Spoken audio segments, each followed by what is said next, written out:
There we go. So Trig's question, we only got like a couple of seconds before this thing cuts us off in the title, but if Cain in the Bible was immortal and still alive, what do you think he would be doing at this moment in his existence? Every fucking drug, all of them, dude. Just if there was a fucking Coke, dude, he'd be doing it, drinking it, all of it, dude. He's the kind of guy to make like towers of cocaine and like fall into his nose. Yeah, dude.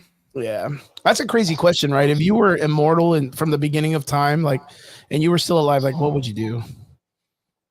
What the fuck? Everything. Honestly, what I would do is I would learn languages. Yeah. Oh, yeah. That's a fucking. You're gonna be bored of life.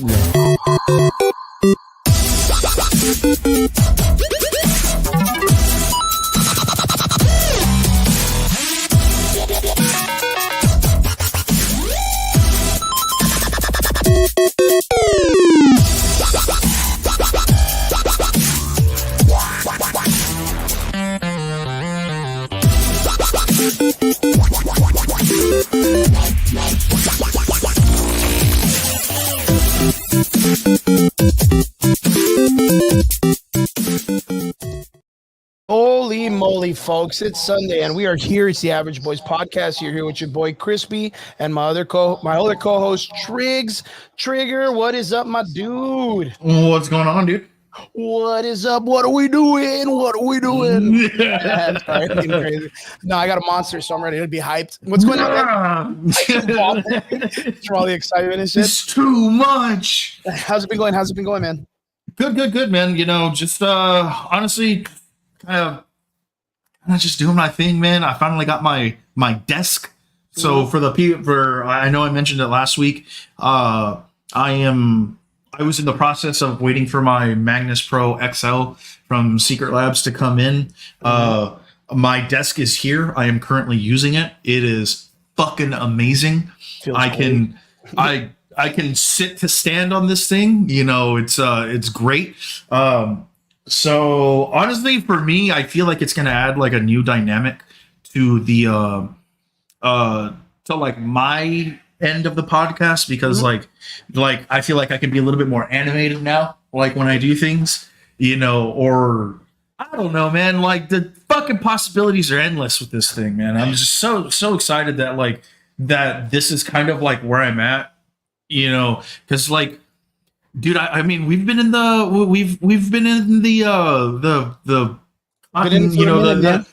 the content creation, you know, realm for 5 years now. You know, yeah, as a matter of fact, we started off literally like 4.5 years ago, 5 years ago already, right? Yeah, man. Well, I started in 19, if I remember correctly.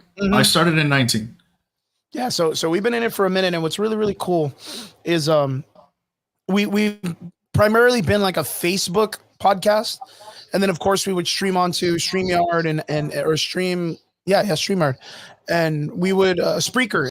And then we would send it off to all the random podcasting pages and all this stuff. Recently, we've kind of moved away from doing it on the podcasting networks and kind of like stuck to just doing what we're doing. Since I enjoy being on video with Triggs and Brian and stuff more than I do. Like, you know, I kind of feel like the audio versions of the podcast, a lot of people like come and go with it. Maybe they play it when they're going to sleep, but I don't think we're like the first to grasp with it. But what we have been doing is we've been focusing a lot on making sure people are watching our YouTube channels and joining. And guys, we are up to 90 followers, subscribers on YouTube, which is crazy because we're not trying to like put cash out there or be real crazy with production or nothing. It's just literally a couple of guys, average boys, just standing in front of some fucking cameras, just talking about what we know and what we love and what we're passionate about and our opinions. And yeah, man, we're breaking the 50 mark with views and all that other stuff when it comes to our videos. You know, back in the day, we were only doing like, 5-10 views, and we were still happy. The plaque is coming, dude. The plaque is coming. We're almost there, baby. We're almost at 50 people that love us. I can almost get a cup of ramen. It's gonna be amazing, dude. Yeah, dude. Ramen for the podcast. But okay, unsubscribe. I'm really enjoying it. We get a lot of people that engage with us on YouTube. Derpy Entertainment has been one of our followers for a while. That's been off of watching us on the Yeah, YouTube dude. channel. We really appreciate you, dude. So if you're out there, thank you so much. But yeah, we've been kind of sticking Dude, between Facebook and YouTube. speaking of that, dude, and like I know this is like super off topic of like, especially with like what we usually talk about. Do you know who Fusi is? Fusi, yeah, dude, that's that weird dude that's like a YouTuber. He's like a Kai Cent and like a Yeah, but he's on Kick. a whole other level though. Yeah, dude, he like got perma-banned from Kick. Good. Fuck that guy. He's weird, man. Yeah, dude. And like now he's like talking about trying to kill himself and stuff like that. And I'm like, a lot of people that I'm psychologically they don't have it, dude. it's not even like I want to say like yeah, like it's a psychological thing, but like at the same time, I'm kind of just like maybe you're just a bitch, dude. Yeah, fucking privilege, dude. That's exactly what privilege is, man. Yeah. Where these guys they think that they deserve this shit, and once you Yeah, start falling dude, out of the I hand, know it's shit. bad. I know shit. Saw a guy or saw him. I know shit. Saw him give his team 5 seconds to hand him whatever he wants. Like, if he's doing something and he asks, like, let's say for a bottle of water, they have 5 seconds to produce Yeah, that he's real bottle of dick water. about it, right? And I'm like, or like his jersey, or like his fucking glasses, or That weird some ass hoodie shit. or that weird ass mask he wears and shit. And I'm like, I would knock you out, dude. I would just. Yeah, fuck that, dude. I'm gonna Like, hit I'm gonna you catch that guy really in the parking lot of fucking Walmart, hard. bro. I'm just gonna hit you really hard. Hey, Mike, if you're still out there, bro, and you're still doing streaming, plug your stuff, dude, in the comment section, man. Appreciate you, dude. I see you working. man. Again. It's good. Danny, good to see you. Always a privilege. We love you, man. David, I hit up David too in case he wanted to come on. I sent him the link in case he wanted to come on, but he's chilling. He's chilling. It's just gonna be us. Brian, I didn't hear from Brian today, so I guess he's just out there working. We love Brian, of course. I hope he's doing good in Jersey. Always a privilege having him on. So hopefully he gets to come on. We put the link in the chat. So what are you doing, bro? What are you doing? You standing up? You're such a weirdo. Does a fucking backflip or some shit for no reason and shit. Feet hit the table, slam on the ground, just knocks himself out. Just the fucking Yamcha pose on the bottom for no reason. That'd be so fucking So funny. we're gonna end the stream there. Fucking tables like up here, dude. You're like one of those little kids in a car, just like trying to look over the table. But hey guys, that's so dope. Those tables are dupe. Those are good. Mike says, "What's your YouTube channel?" Our YouTube channel is The Average Boys Podcast. Same on the thing. It's not it's DA. I know it's kind of weird, but it used to be the thing that it was about the dab, and I'm not talking about the fucking kids dab. Yeah, we're not talking about that. We're talking about the other dab. So, yeah, it's been good, man. Mike, it's good to see you, bro. It really is. But yeah, Triggs, it's been a cool week. Yesterday, we had the opportunity of heading out to Brownsville, Texas. Had one of my amateur fighters fighting in Texas Fight League. We didn't get the win, but he had a great experience. Came out with 0 injuries. Came out super hyped. Just adrenaline dumped in the first round, but just through sheer will and just the will to keep fighting, he made it all the way to the 3rd round. Did well. He made like a minor judo mistake. He kind of go for like a nice little hip toss, but when he hit the ground, he didn't have the energy anymore to bridge out of it. So he just fucking pulled the guy on top of it, and he's like, "Ah, fuck!" And then he had to just defend himself from the bottom. Just take them out, dude. It's fine. Just take them out. Even my fighter, we talked about all last night, and he was like, "Man, I just realized that when I clinched up with him, I should have just stayed, fired knees, and controlled the distance. But I don't know why I came to the terms of like, oh, dude, well, if I can get him on the ground, I don't have to like really stand up too much because I'm tired." And I was like, bro, like, it's okay. But these kind of mistakes are good because it's not a skill issue. He was up two out of 1 or 2 out of 2, actually. The other guy really didn't do anything throughout the entire 1st and 2nd round. He really wasn't doing much. But my fighter was in charge, 2-0. And yeah, just made a mistake in the last round. And it's good to know, and this is something super important when it comes to the fight game. It's good to know that it's more of like a anxiety issue more than a skills issue. Yeah, because he's just gonna go back in the next fight. He's not gonna be nervous. He's not gonna be where he's was gonna. That his first fight? It was a fucking straight up first fight, dude. Okay. Straight up first fight. So and you're gonna be in your head a lot. Yeah. You know, like. What are they gonna do? What am I gonna do? Like, what's coach gonna say? Blah blah blah. You know, like you start putting yourself on the spot. You know, and it's man, and it's hard to just break that mentality of just no mind, no too many mind. You know, guys, and yeah, in YouTube, I don't know if you guys can see it right there. That's Mike Moreno. He's a good Mike Moreno. He's a good friend of mine. That's his YouTube channel. He does some streaming, does some gaming. If you guys want to check him out, go check him out. It'd be really dope. Always trying to support my homies and the fans. Triggs is sooner or later gonna get off his nalgas and get to streaming. Yeah, man. Honestly, dude, I'm just trying to get my fucking. Give me your excuse. Give me your excuse. You fucking tell me why you haven't been streaming. Bitch. I fucking love this Zoom, dude. This is so fucking great, dude. And like, it's so funny because like I know that I can do that with this, but it's just so much pain in the ass to just use that particular feature, and I'm like, nah, dude, I'll just go get a fucking Elgato face cam where I can do shit like that with it. 100%. Yeah, I'm not even trying to fucking do all that. Fuck that. Yeah. What are you playing right now? What's your poison right now?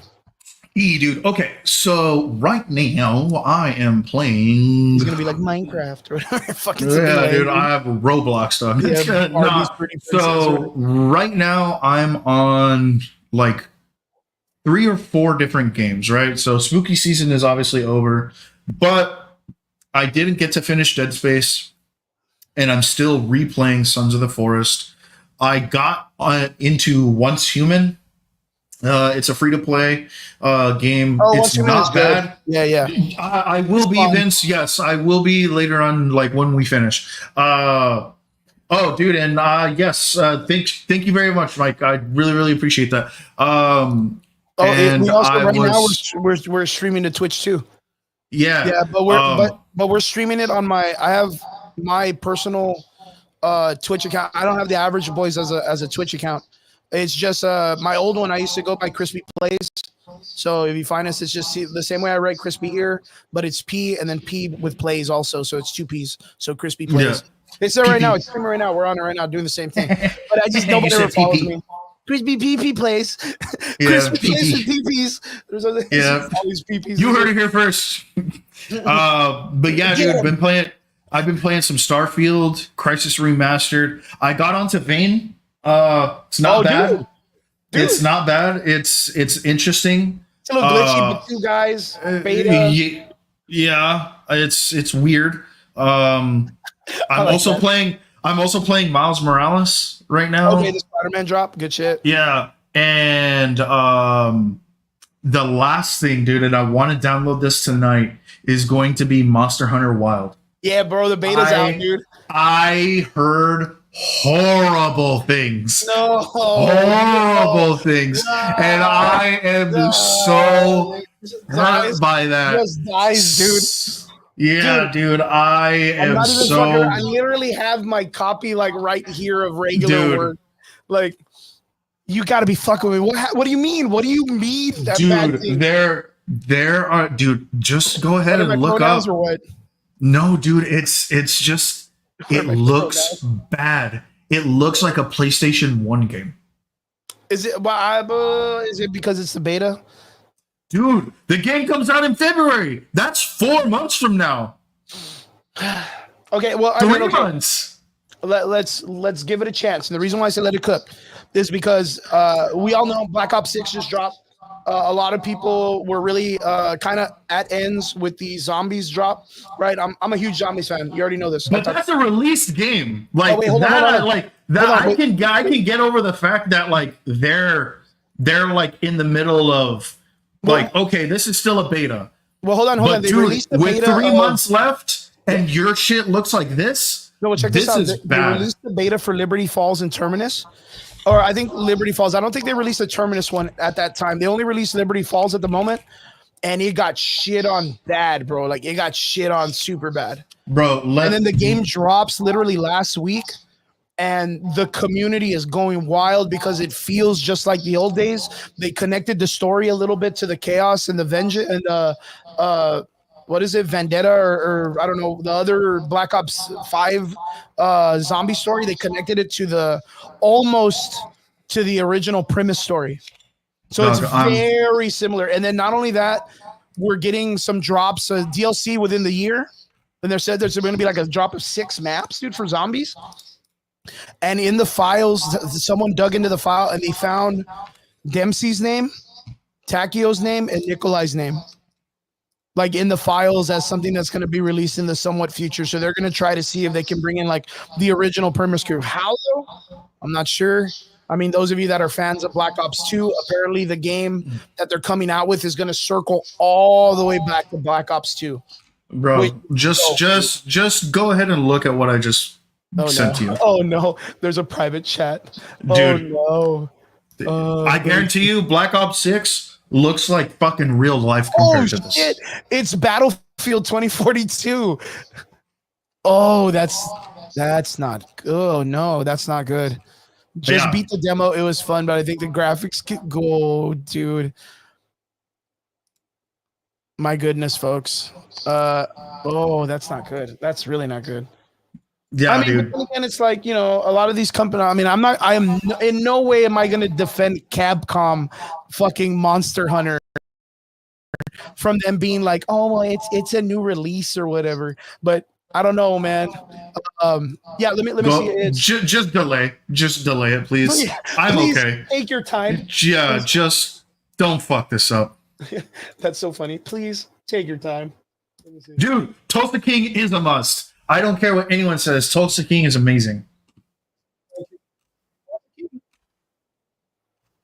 Yeah, here we go. I'm gonna go ahead real quick so you can see what we're talking about. Again, Mike, I'm so sorry. Like, my Twitch is nowhere at all in your guys' range of being like. I mean, it's been double sounding. Shut up, Chris. Fuck. God, dude, you're such a piece of shit. Yeah, God, there you go. This is such a fucking sweaty, dude. Yeah, right. God, dude, look, there's so many windows. There's like so many windows. Yeah, I know. This totally looks like a bad OBS situation. Oh my god, dude. Yeah. Look at all the coolness. Look at all the cool little dude, I'm having like flashbacks to OBS right now. Yeah, so Mike, here we go. It's right here. Crispy the Average Boys. It's a long ass title. I do apologize, but yeah, man, thank you so much, dude. We appreciate you. So yeah, if you want to check it out, hit me up, let me know, and add me up, and I gotta add you up too, bro. So yeah. So Triggs, what else, man? What else? So again, we did the fights this weekend. We had a really good time. The production of the TFL Texas Fight League, phenomenal, dude. Phenomenal. All the guys had such a great time. All the fighters that are coming out of 956. A lot of people do not know. There's a lot of talented fucking individuals down here, dude. Dude, like we like the biggest thing that I hate about the RGV is also like one of our greatest like weaknesses, and it's not necessarily like the close-minded like mentality of this place, but it's also just like the lack of actual representation down here. Yep, like you know, like if you like were like, oh dude, I was born in Seattle and I made it, and we'd be like, yeah, okay. Yep. We are expected to at this point. You know. No, I was you know, but like or like California or New York or something like that, Chicago, Jersey. But like, dude, the fact that Xochitl Gomez's, you know, stunt doubles from Edinburgh. From yeah, you know, holy shit. Well, dude, Jake Montalvo is a Brazilian jiu-jitsu coach out of Harlingen, Texas. He's one of the refs for the UFC. Just got back from Dubai. He's heading to Saudi Arabia like in another week. You know what I mean? Like, and he's from Harlingen. He's got a great gym, Harlingen Jiu-Jitsu. You got Frank Trevino, ex-UFC fighter. You got Carlos Diego, current UFC fighter. Gilbert and Elias Urbina, who are right now helping John Jones in camp get ready for his next fight. And those guys are on the phone with me every day because they got fights coming up and they're asking me to analyze. And then we got other fights. You know, you got Daniel Dudan. You got Abram Torres. You got all of these great coaches from down here that create such amazing talent.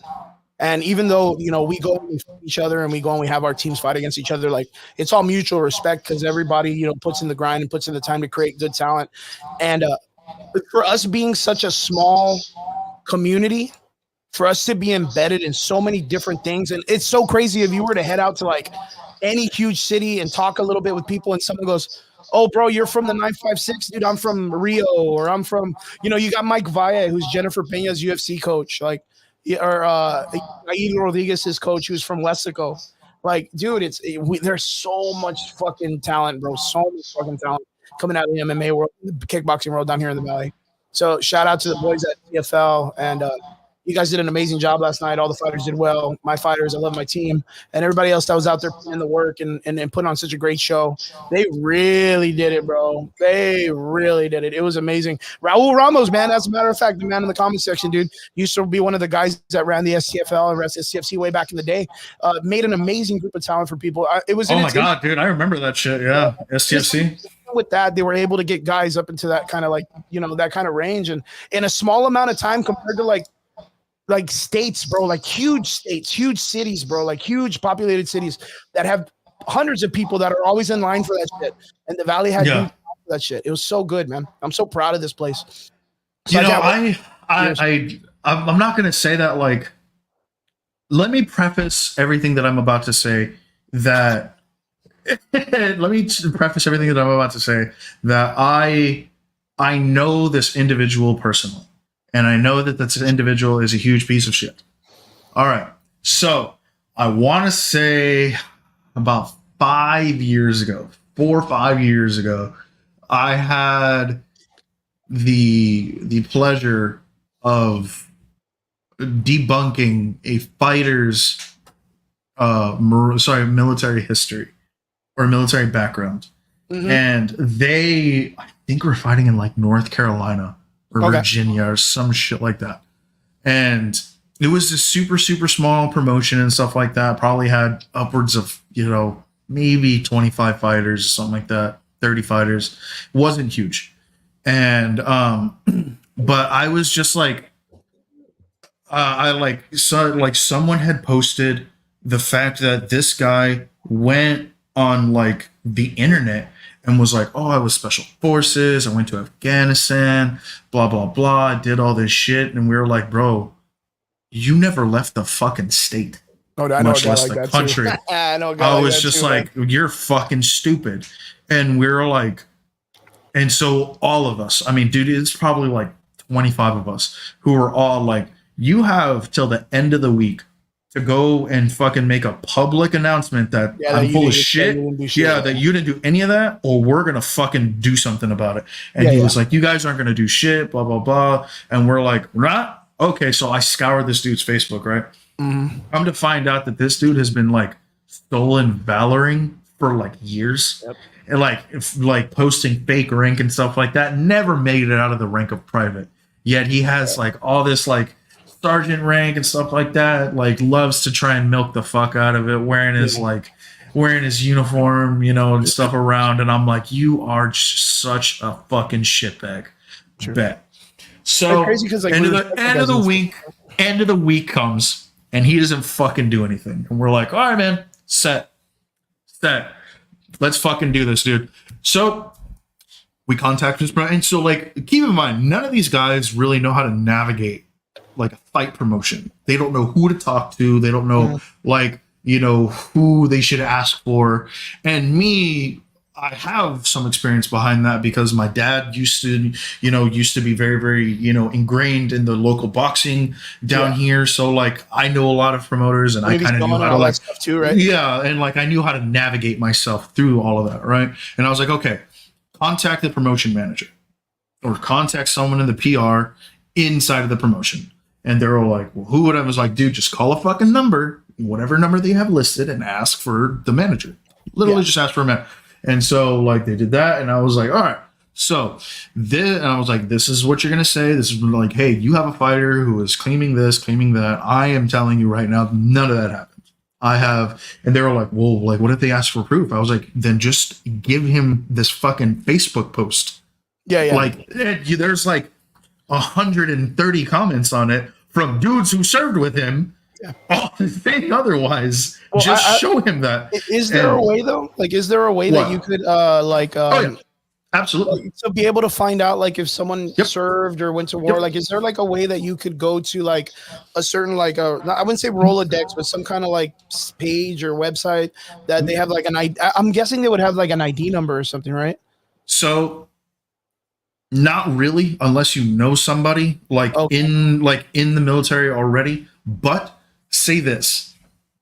Let's say you have a fighter or something like that, and he's like, oh, dude, I was a Marine. I was like in GWAT, blah, blah, blah, in Iraq, all these other places. And like you get contacted by somebody and they're like, No, you weren't. So to protect yourself, be like, hey man, I want to see your DD 214. Your DD 214 is your entire military history. Okay. Your awards, every deployment you've ever been, every time you ever left that base for any reason that was official. There you go. I'm sure you can. I'm not entirely sure. Like, these are the ways that I would go about it. I'm not gonna fucking spend money if I don't have to. But well, like, Mike, yeah, well, okay, that's what I was. It's like a lawyer's thing, right? Or like a PI thing. Sure, I don't know. But ask for a DD 214. That is as official as you can get. Dope. That's cool, man. Well, I didn't even know you could do that shit. I always thought it's just one of those things that people can just get away with that. Cool, Mike. I didn't even fucking know. Tricks you too, man. Yeah. I didn't even know DD 214. That's dope. DD, Delta dash 214. DD 214. I have it. As a matter of here, hold on. This guy gonna show us his butt crack walking around all over the room and shit. OnlyFans and shit. Mike, fucking tricks. Oh, here we go. He's gonna pull out his Yu-Gi-Oh cards. Let's see, where are you? Should go through all the pictures of your OnlyFans stuff. Bro, it's just on promotion right now, dude. All this fucking feed finders and stuff. Yep. Here's my DD 214. Yep, this is it right here. Yeah, my well, DD don't put it up, so I don't want to be able to steal your information and shit, dude. Chill. But too blurred. Yeah, Anyway, I'll go rent a whole ass car with your name, dude. Right, dude. I'll use it in a fucking demolition derby or whatever. Fuck yeah. Alrighty, Mike, we can get with it, man. Let's get it trade.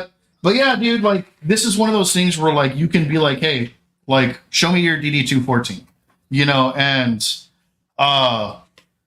dude, I mean, like just ask like anybody who like knows or was ever around the military. Be like, hey man, what does this tell me? And be like, okay, cool, man. It tells you this, and this. I'm like, okay, well, does it say anything about these particular events? Nope. All right, well, guy's full of shit then. Dope. There you go. Well, good information. Thank you guys for sharing that with us. I didn't know. It's something cool to know. And then not only that, I mean, Raul even said it up top, and we're talking about it, that he's met hundreds of people that have done stuff like that when it comes to like claiming some type of like experience in the military or something like that. So just having some type of opportunity to be like, well, can you show me some credentials? I guess it's always a good thing to have, right? Yeah, I mean, like it's not your fault if like you're representing somebody who's untruthful, but it is another thing if you continue to represent them, knowing that they are untruthful. True, 100%. I agree. Got to stand on business, man. Yeah, man. And so like when we brought those things to his promotion, even they were like, hey man, like, because apparently that like the person that we had contacted was also in the military, or like or said that he was in the military, the promoter or something. Yeah, and then so he was just like, really? And I was like, yeah, man. Like, ask for his DD 214. I was like, you don't believe us? Ask for his DD 214. He should have one, right? And so they were like, oh man, blah blah blah. Like, so yeah, apparently, like, he asked him, and the guy kept denying, or like putting it off, and he dropped him from his promotion. Yeah. Good, man. I'm glad that guy kind of like, stood up and said something about it and shit like that. So always good. But yeah, boys, Mike, Raul, you guys in the comment section, you guys have been in the business like myself for a long time. You guys would have been proud of the Valley last night, dude. You guys would have been real fucking proud of what these guys are doing and all the young kids that are coming up. It would have been dope. Would have been dope. Yeah. So I think they're going to be trying to plan a show down here actually up here in the higher parts of the Valley soon. So yeah, man, if you guys have an opportunity to go out there and be a part of it, it'd be really dope to bring a lot of the old school guys back to try to build something huge like the way we used to have back in the day. So yeah, man, it'd be really nice, man. But great show, great weekend, great everything. Raul, I'm proud of you. Bones, my boy Bones, I'm proud of you. So yeah, Raul, man, it's good, man. There's such a cool vibe because of the fact that the Valley's been so starved of like the MMA and the kickboxing community for so long. We got a lot of BJJ schools, so there's a lot of Brazilian Jiu-Jitsu stuff always happening, which is really great. So at least there's something out there that's entertainment. Dude, those guys go fucking nuts Which about their BJ. Yeah, Oh, dude. yeah. I used to have like a group of like 10, 12 of them, and they were regulars at my bar, dude. They were And doing for jiu-jitsu like, there or what? dude, oh yeah, well, like they were over at Gracie Bada, but like, Oh, McAllen. Yeah. dude, for hours. Yeah, That's the yeah. It's their thing, dude. only thing, and I was they're like, and it's cool because like like I don't practice anywhere near as often as I used to, like, and even then, like, I wasn't like the best practitioner either, but like I know what they're talking about. Yeah. It's just nice to like, oh, okay, like this is cool. Like we can have a good half-hour discussion 4.5 hours later. Yeah. Like I'm like, Jesus Christ, Yeah, dude. I mean, dude, they are up. Raul knows. He's like, BJJ's a cult. You only can get it. It is, bro. It's your firstborn and the dude. Kool-Aid, It is, man. I'm telling you. They drink the Kool-Aid and they point to the Brazilian Jiu-Jitsu stars. Yeah, dude. Like, yo, we're going with that ship, dude. Yeah, dude. Like, planet ship. Do you want to disappoint Hoist, Gracie? Yeah. Do you want to disappoint Helio? That's what you want to do? Hicks is watching you. Dude. You. It's so funny, dude. But yeah. It's good shit, man. Helio listens to everything you say. Yeah, but much love. And you know what was real cool? Like, so like a lot of these like amateur promotions, what they're doing is they'll set up their cages and all that stuff. And right before the fights start, like from the 3 o'clock to the 4 o'clock time, they're having Brazilian jiu-jitsu matches, like in the cage and then all the production. It's such a really nice like setup, dude. It's just really cool. Overall, it's just a really badass thing. Mm-hmm. So just dope to see it. We did it in Brownsville, like at the James Brown Auditorium, which is like, okay, I could literally grab a rock and hit one of my cousins in Mexico from there. So really fucking close to the border, dude.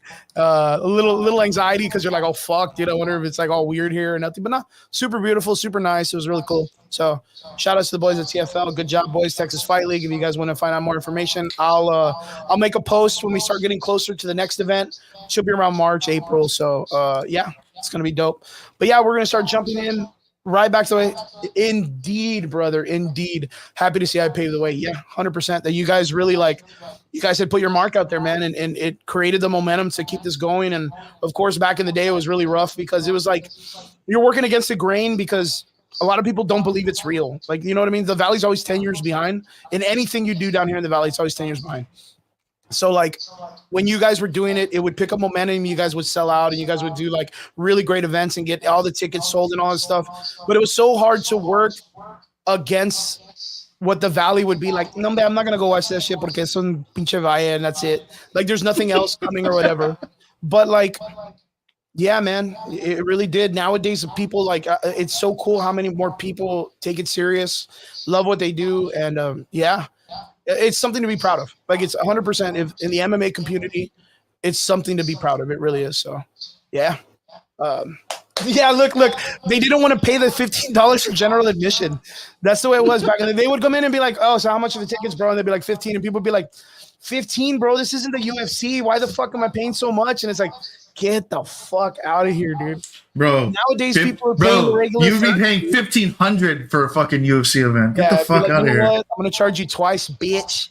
Like, you know what I mean? Dude. Like, nah, but nowadays people are, the guys are selling tickets for 30 and they're making it work, and people are out there and they're still selling tickets and they're making people get in there, and it's so crazy. Either it's like the Valley finally realizes the potential of the growth of the sport, or people are so strived for having the ability to go out and do something fun rather than just eat in the Valley that they just want anything of entertainment that's just something different. It's not a carnival. It's not a fucking outdoor fucking vendor night, but just something entertainment. You know what I mean?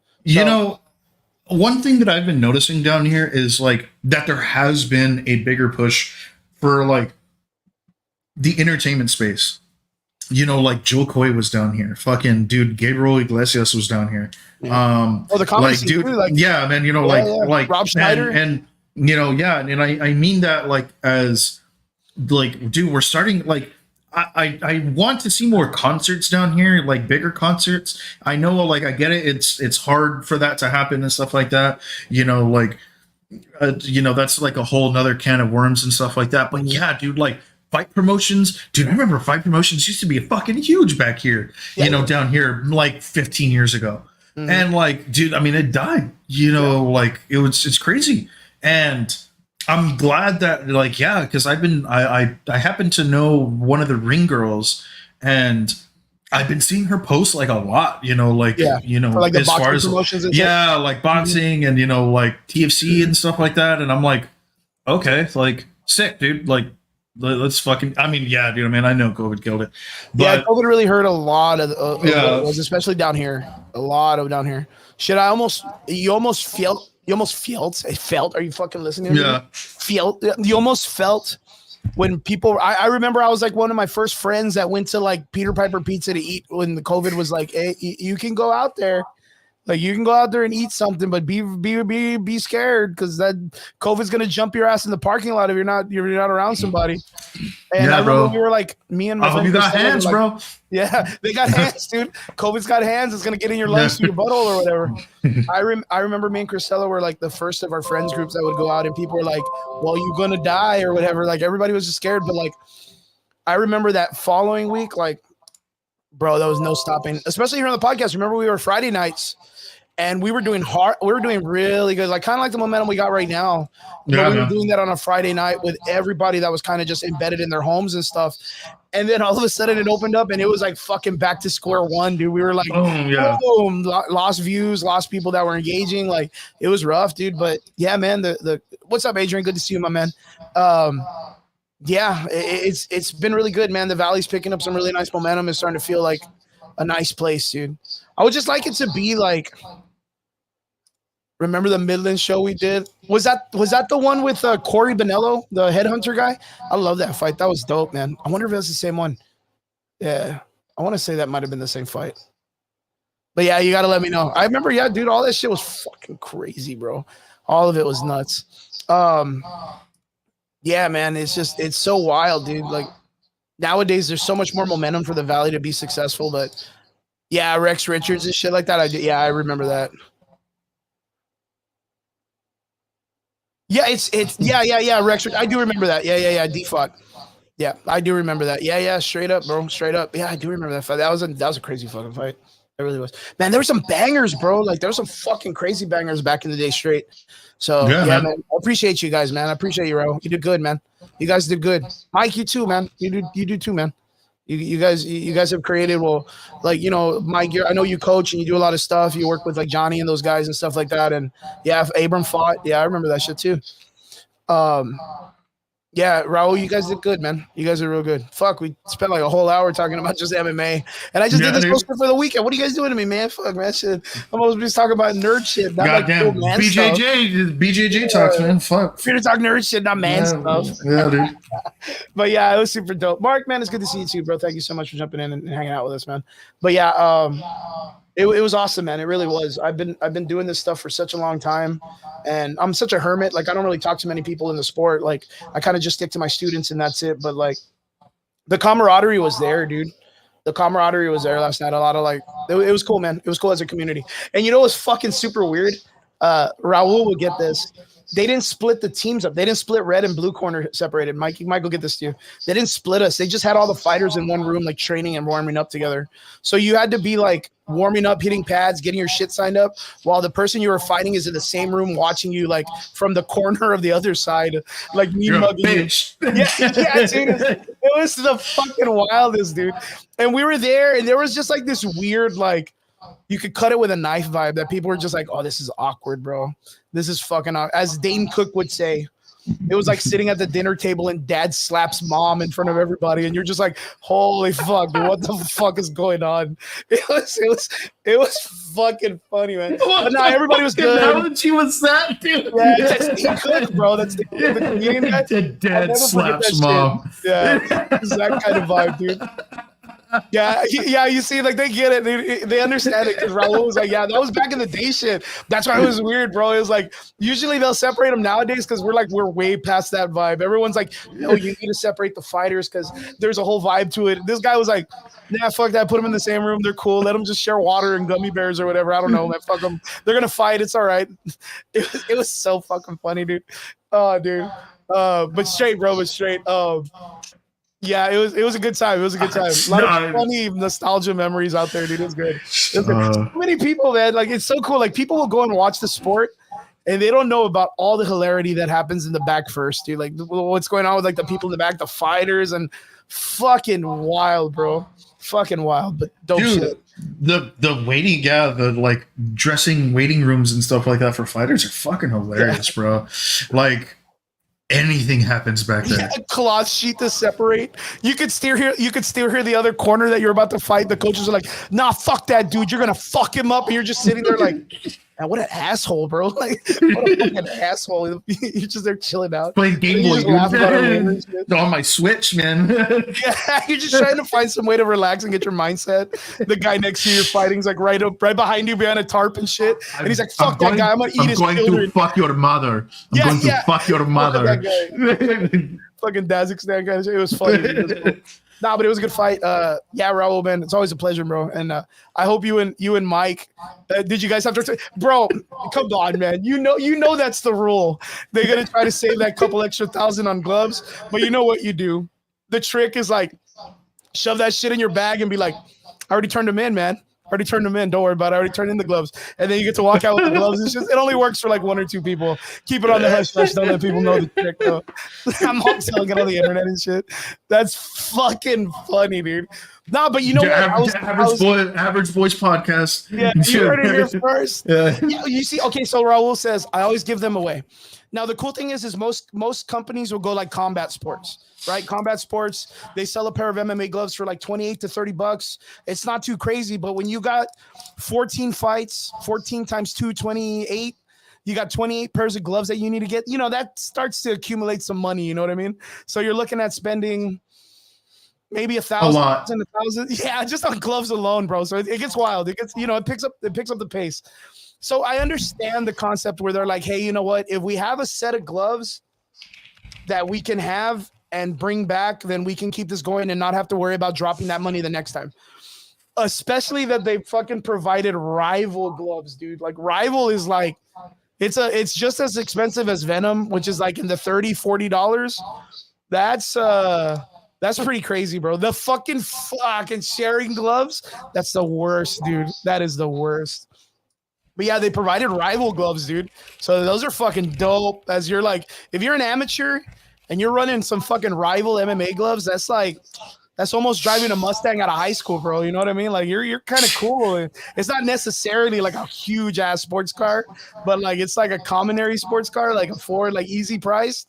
But you're gonna get away with it, man. It's pretty dope. But yeah, we just were like, yo, we turned those in. Wink, wink. We turned them in. So my fighter gets to have some nostalgia. No, you got him right. Hey, Chris, you got him right. Yeah, that guy, that dude with the shirt. Yeah, that guy that breathes air. Yeah, he turned him in for me. Yeah, they all turned him in. All of them, all the gloves that I got. So yeah, it was I have I think we have like 4 pairs of your gloves at the gym. We still have them. I mean, they're old already. Like people have already run through them, man. They're like that one. I don't know, like that one adult star dude that just everybody works with. You know what I mean? Like it's there. That's the easiest way to put it, man. People use them, but they're like, you hit somebody and some of the leather flies out and gets in their eyes, and like you're kind of like, whoa, hold on, I gotta tape them down. Yeah, I want to say I got like 4 or 5 of them. So yeah, super good though, man. But just such good memories, man. I love you guys, man. You guys are. What a good life we've lived when it comes to this here in the valley, dude. We've had our ups and downs with everybody and all this stuff, but like so good, so dope. Everybody's done such an amazing job and still keeps climbing. So, and not only that, dude, like I get to run into Raul, I get to run into you like all the time at the cons because you're like into the same shit I am, all the nerd stuff, dude. Like, and you're a huge collector of comic books. Raul's got a badass collection of comics, dude. Really? Gorgeous collection of comic books, dude. Gorgeous. And then, like I said, Mike's like a gamer guy. So whenever I would chat with him, it'd be like, we'd be talking about comics and games. And yeah, now he sells comics, dude.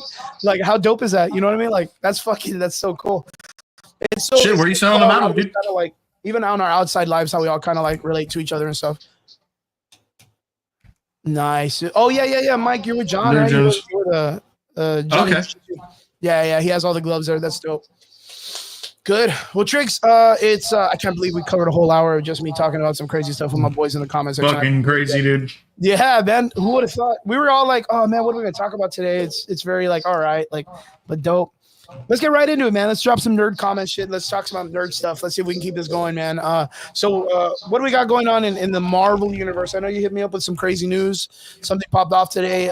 We have the popularity of Blade coming back in.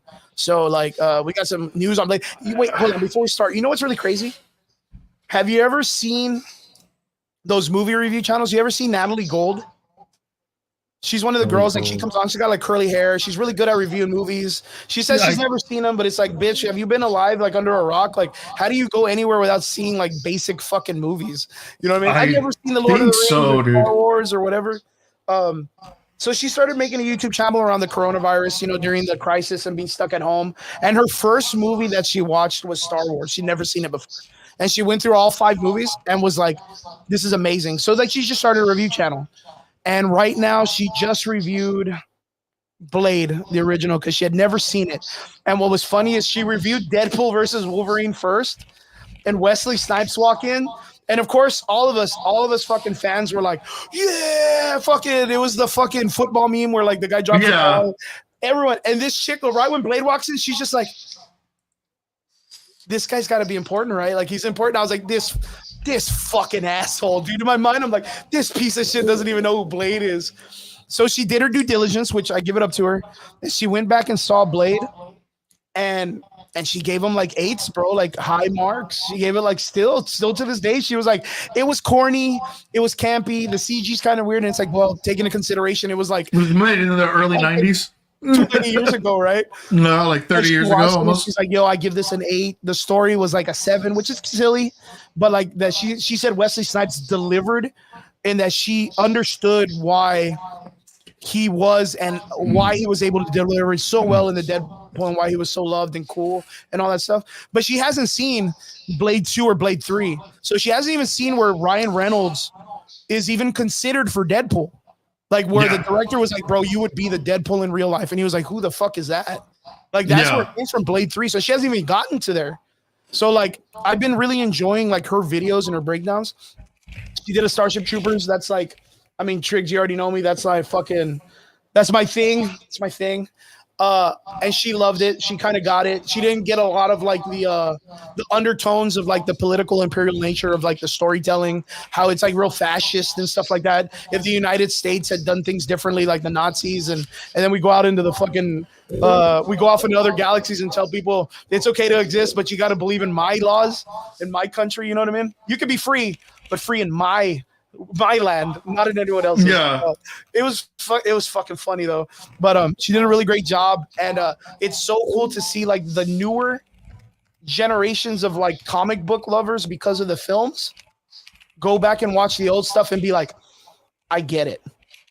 I fucking get it. So I'm excited. We've been wanting a Blade movie. What's the stuff on Blade, man? It's delayed indefinitely. After fucking all the hype I built, and then they kind of fucking dropped the ball on us. What do you think's going on with it, man?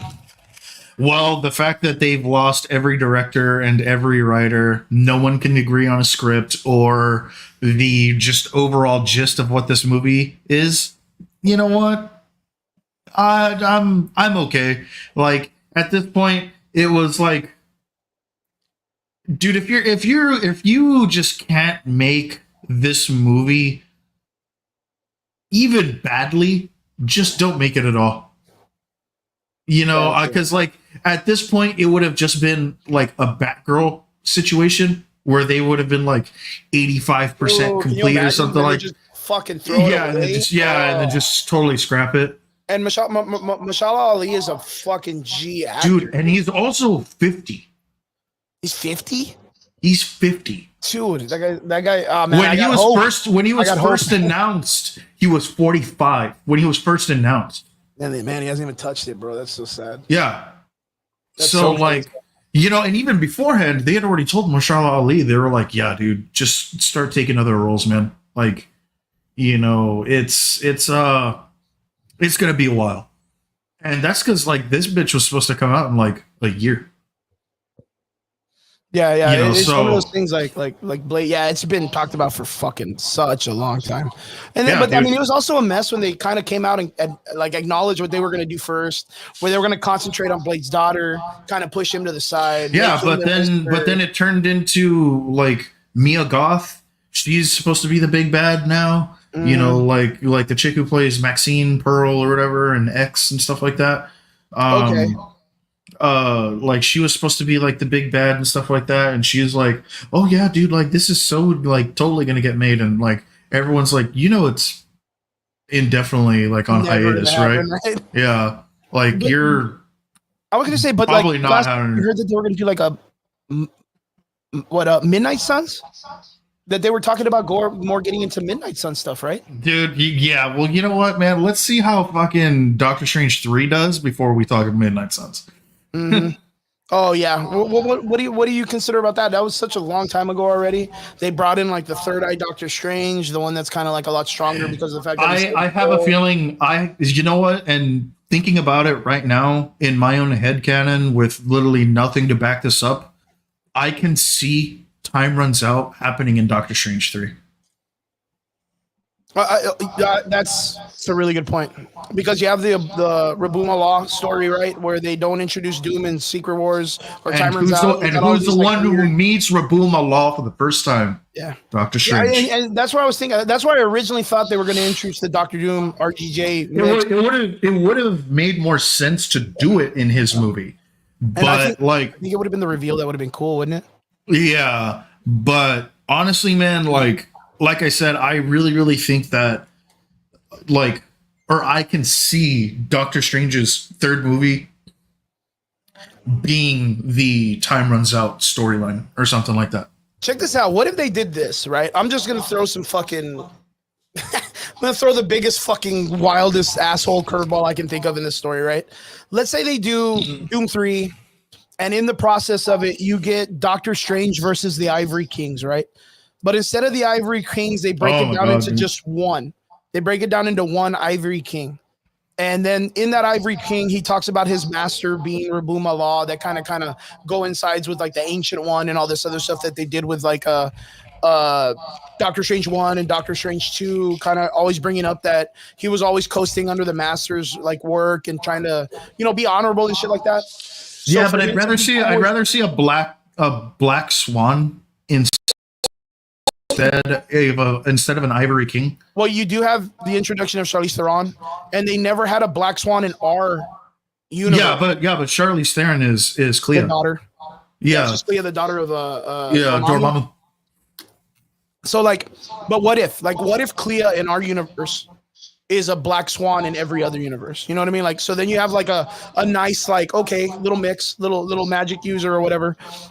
But you remember in Secret Wars, the comic, the Doctor Strange, that's like that ponytail Doctor Strange in Multiverse of Madness, kind of looks like that version, right? Where he's kind of like a little more clean cut, a little more debonair. He's got the little ponytail. He's all like the sheriff of Secret Wars. Do you remember that version of Doctor? You remember that, right? Like, what if that? Go for it. I was about to say, I was like, well, like that one it was kind of yeah, like he was like real slick back and stuff like that. Remember Like that, it, yeah. yeah, More like similar to the like ponytail guy. yeah, it was the not the first one you see, but it's the first one that America sees. Yeah, in Secret Wars.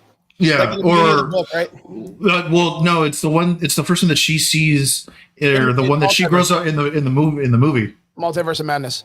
Yeah, Yeah, but like in the comic books, that very almost close to that variation is the first one that the Life Rasp runs into with Thor and all this stuff. Remember, because he just fucking teleports them all out there, and that's the one that was with Doctor Doom when they were fighting the Beyonders. That's the one that was his partner.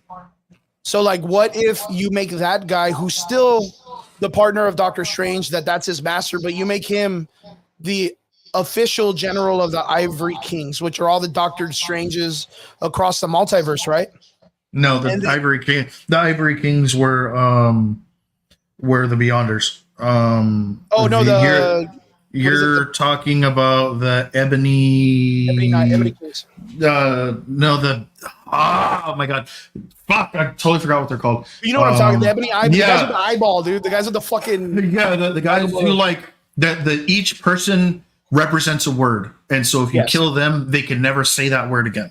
yes. And so like yeah, they were like stupid powerful because of like their words. But those are all Doctor Stranges from different multiverses, right?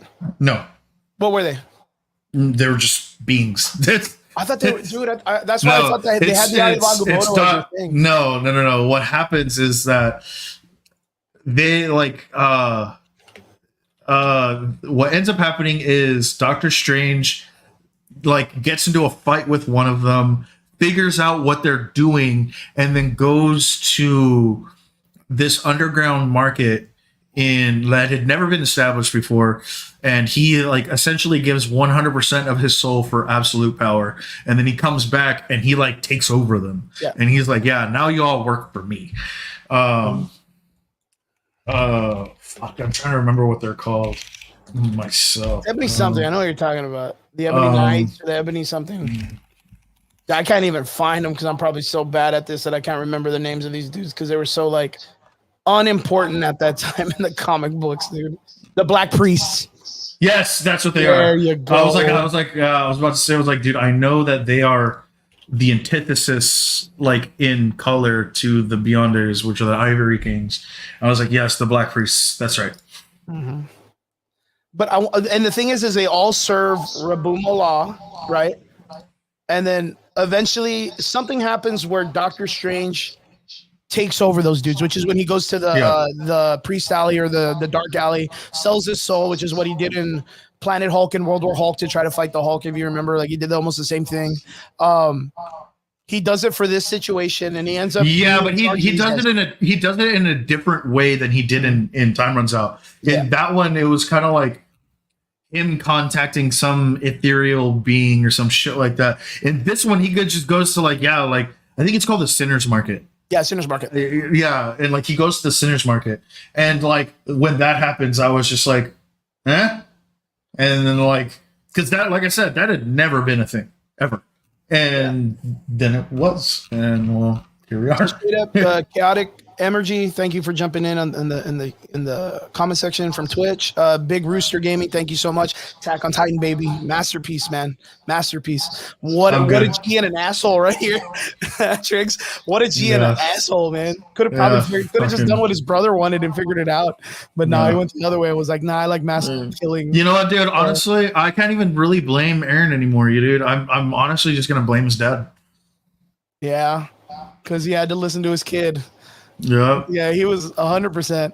But yeah, all the Twitch fam will be chilling in here. Thanks, man. Thank you so much. Thanks, man. Yeah, dude, we appreciate it, brother. Thank you so much, man. We get a lot of people from Twitch to jump in at once, so it's super dope. Thank you guys. We appreciate everyone, you. Dude, remember for like 3 weeks we had people getting like weirdly we got racist. Raided a lot. We were getting like weirdly racist on our stream. What we ended up getting a lot of raids to come through, and then they would come in and attack us real quick, say some really damning things, and then like 4 minutes into the conversation, they would be like, well, wait a minute, that didn't happen in comic books. Let's talk. And they would all just jump in with us talking our shit. So, but seriously, fuck these people. But yeah, so what we're talking about right now is the factor of like where Marvel is right now in its current status of filming is what they can and can't do with the films. And we understand that Doctor Strange 3, right? Doctor Strange 3 is going to be coming out. It ended with Clea pulling him back into the dark universe with Dormammu and her father and all that stuff, where he kind of like did the whole like I've come to bargain with you. But apparently they're in that universe dealing with an incursion also. So he's going to go learn about the incursions. But in that factor, since he's in the cosmic landscape, I feel like this is a great opportunity for them to do that, where they're like on the cusp of putting that world into Battle World already and bringing in the the Marvel MCU Steven Universe against the Doctor Doom RDJ Doctor Strange. And I feel like Doctor Strange RDJ is going to represent the movie's version of the Ultimates universe, which I believe Triggs and I were talking about this earlier, that I think it's going to be the Illuminati world, which came out in Multiverse 2, which would be really cool because it correlates because it came out in the previous. And honestly, it would also make the most sense with what we have established. Man. Yeah, and I think it's just going to be the easiest, right? Um, For me, and Triggs, we were talking about this a little earlier, yeah. just theorizing, not trying to jump the gun and say that it's truth or not, but write it down, folks, because we always prophesize and this shit ends up coming true anyways. I think Doctor Doom RDJ is going to come from the Illuminati's universe, and he was sitting on that last chair, like that was empty when they sat everybody down and all that stuff. So I think that's what's really going to happen. I think it's a good idea. I think it's an easier way to introduce him because we already saw like they had, Charles Xavier, Peggy Carter from the fucking What If series. Like there was already so many like different variations. They even had fucking Black Bolt and Reed Richards, dude. We were just talking about that. So like if they have that, then it's easy for them to be like, oh, well, everybody was just, we were talking about that where everybody was already expecting Supreme Iron Man. Hence the reason why we had the Ultron robots walking in with Doctor Strange in the first place, but there was no Iron Man. The reason why is if you read comics, you know that Doctor Strange, even though he's not like an Iron Man kind of guy, he does have his Doombots. And I think the Age of Ultrons, since they took over, what is it? What was the country? Was it the not Scandinavia? Sokovia. Sokovia. Yeah. So I think what would be cool, and you can shoot me in the ass for this, dude, if you think I'm dumb. Is Sokovia is pretty much a fucking mess due to the fact that Ultron decided to throw his fucking curveball at it or whatever and fucking pancake it, right? So the entire country is going to be devastated. But yeah, exactly, MTG. What would it cost a person like Doctor Doom to just go in and buy that bitch and turn it into his own country of Latvia, right? Latveria. Right? What would it cost him? It would cost him shit. I think Latveria's already been established in the MCU. If I remember correctly, I think they've talked about it before or said it in passing. Like I could swear that they have. I mean, obviously, don't quote me on that, but I could, like I said, I'm more than sure that they have. Yeah. Oh my god. It's interesting though. It's an interesting thought because that's a really great way to just shoehorn him in. And what is this? I keep putting this Scandinavia, dude. It's not Scandinavia. It's not. Me, bro. Monsters got me talking faster than my brain's working. Liberia, right? Sokovia has already been an established world. They created the Sokovia Accords, meaning that in some way, the situation in Sokovia being its own independency has created such an impact that it's changing the entire globe on how they do business with it. So if it ends up breaking apart and Sokovia ends up being the new Liberia, with Doctor Doom coming in as with the Tony Stark money, because he's now RDJ and buys the thing, turns it in Liberia, takes care of his people. He's like this weird dictator that all of them love because he's pulled them out of like completely devastation. And he's just a G, you know what I mean? What is up, Dell, man? My man, dude. We're just here chatting, bro. Here chatting, kind of understanding where the Marvel universe is going. And yeah, good to see you, my dude. Good to see you. The comic menu in the house. I hear it echo. Oh, that's probably Triggs. That might be your thing. That might be the sound. Do you have the sound out or no? No. I mean, it's on my headphones, but I mean, I doubt it. I'll try to lower mine just in case. There we go. But yeah, dudes, the reason why we're talking about this is because of the fact that right now we're talking about, what was it, Triggs? What is it? Marvel Blade, right? Yeah. But we have the Marvel Blade update, and we kind of transitioned in all this stuff because Blade, a website or a YouTube channel I watch, reviewed it and talked very highly about it. And then with the current nature on how Blade was accepted in the Deadpool and Marvel with Deadpool and Wolverine movie, like, man, dude, Wesley Snipes still brought the fucking heat, dude. If he was to be in the Blade movie, like, I wouldn't mind him being Blade still. I mean, it sucks that age catches up with people, but I think generally in the comic books, if I'm not mistaken, he is roughly around this age in the comics, right? Like, he's an older guy, but he has that shaft, you know what I mean? Kind of like look to him in the old school books. I mean, I know he is, a little bit more gruff now, but I mean, shit, dude, I really couldn't tell you. But I think in the current nature, if you were to pull a Wesley Snipes back to Blade movie, like I think there's enough people that are surrounded by the hype that they would love to go watch it. And Yeah, it's not like Wesley Snipes drops the ball. dude. But here's the thing: what of note has fucking Wesley Snipes done outside of what Expendables 3? You know, Bro, Chris like Evans, that's all I gotta say. Chris Evans. What's Chris Evans done outside of Captain America that's ever been good except a comedy from when he was a kid? well, I'm not saying like that's been good. You know, like dude, for one, the Gray Man, like he was amazing in the Gray Man. Captain America, the bad one. Yeah, And it's the Russo brothers. yeah. So that Listen, man, one, that's Sylvester Stallone, bro.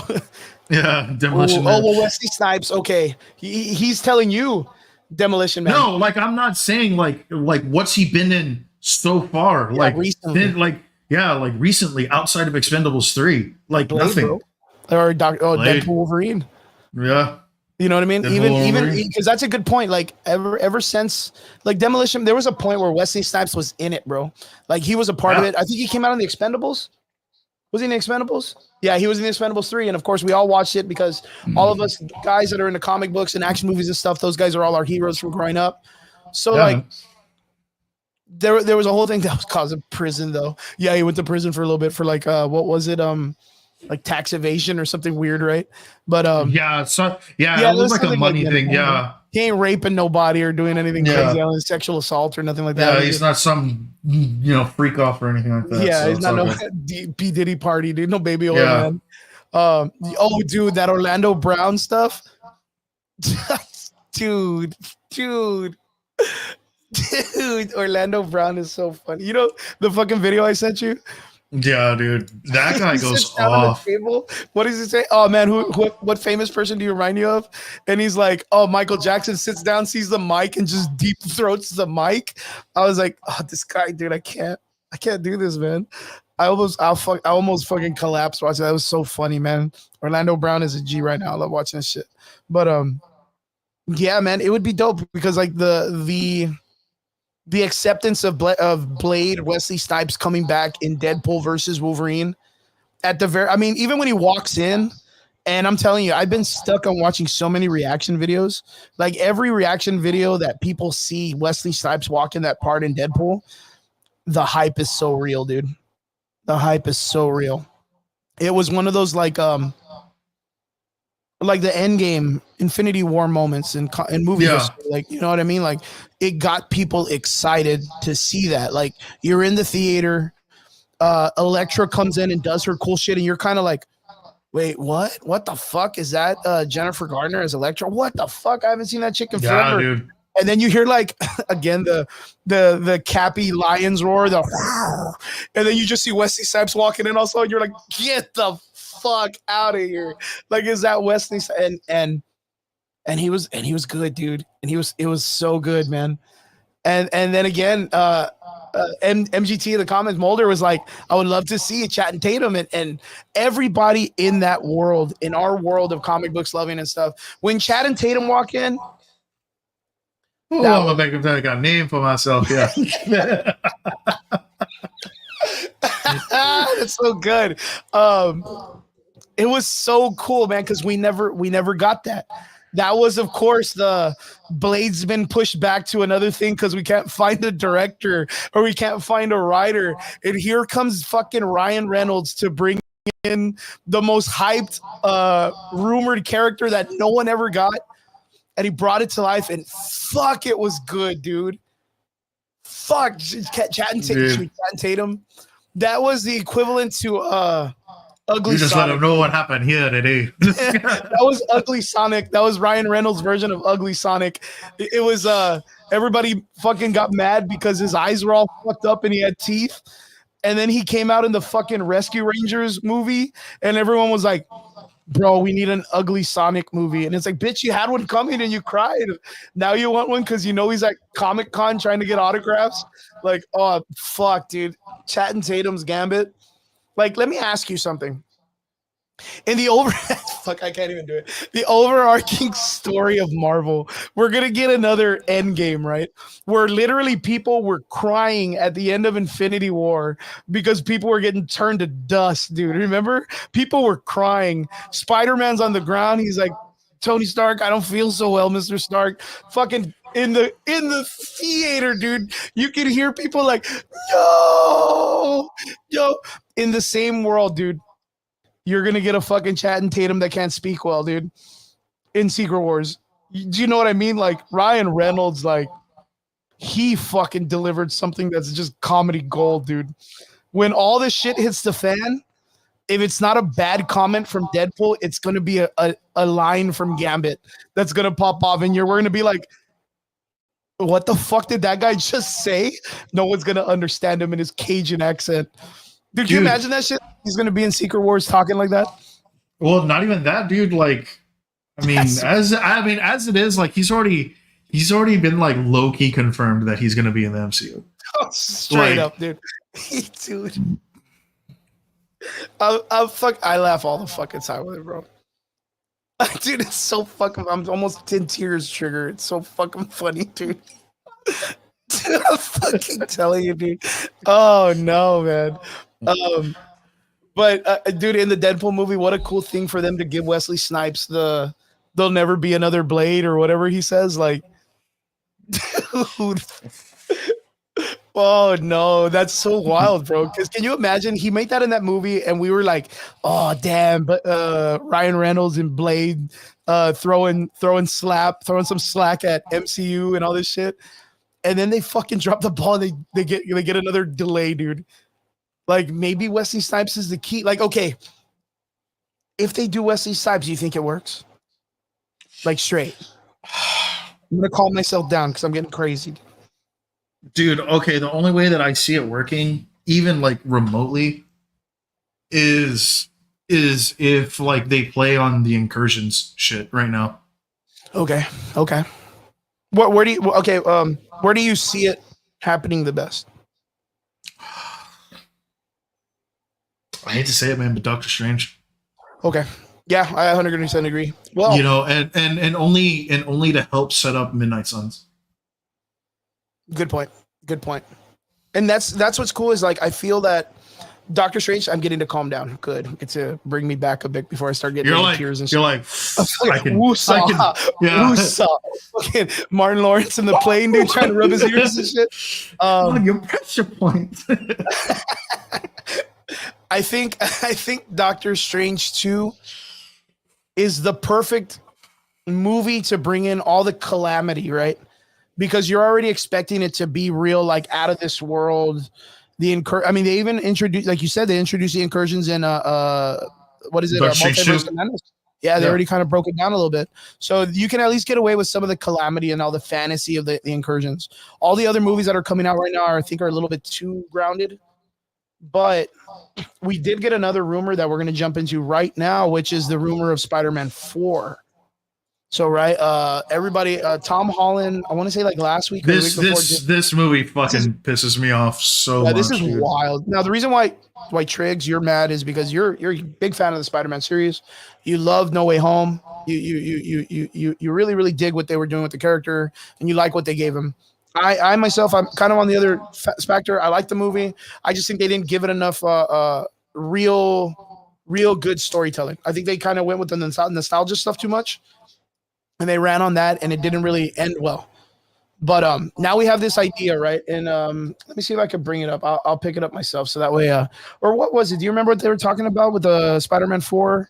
So we got an apparent rumor for a title.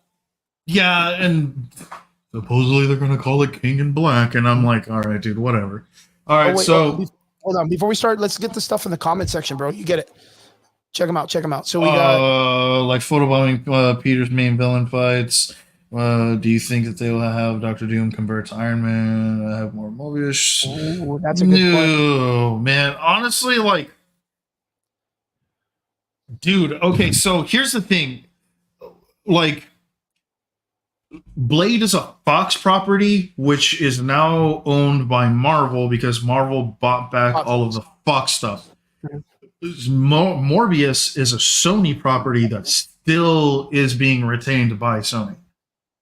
So like that's already going to be a huge thing as it is, and I don't see any directors coming into a fucking writing room and agreeing on something as trivial as Morbius versus Blade. Yeah, versus Blade. Now, don't get me wrong. Would that be cool? Sure. I think so. But like, dude, or if they did do that, the only way that they could pull that off is like if in Doctor Strange he gets pulled through like this wormhole thing, and then he's like, "Well, I was chasing some half vampire guy. He can't use his name, but they can give a description of him." And so, like I said, that would be one of those things where it would be very convoluted. What would be cool is like the come around, right? Where Blade Wesley Snipes would go and save the Sony universe. You know what I mean? When he was like the guy that saved the Marvel universe back in the day. Like, dude, Wesley Snipes is he's Marvel Jesus, dude. He would be Marvel. He would literally be Marvel Jesus because he would call you, put him in Marvel. Dude, I would fucking watch the shit out of a Blade versus Morbius movie. I think that was like our biggest talking point, right? When dude, we would honestly, say if that like did happen, all I want to see is fucking the stupid dance that what's his face does. Fucking dude, the villain was doing. Yeah, that the villain was doing. Just do that again, dude. So dumb. Jesus Christ. Yeah, dude. I would love that, dude. That'd be hilarious. What would it even be if we were to get like if Morbius was killing Deacon Frost in the first part of the movie?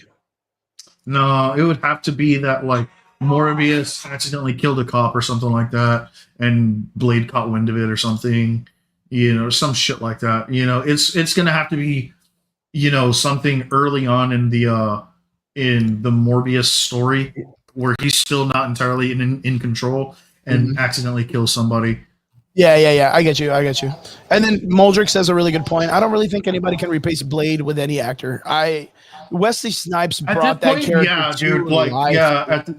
At this point, like, I completely agree. And who was that other guy who, like, fucking that rapper who played him for a while? There was a TV show. Yeah. I forgot the actor's name, but he did all right. But it was very low key, dude. Very low key. But you know what? Like I was saying earlier, like fingers.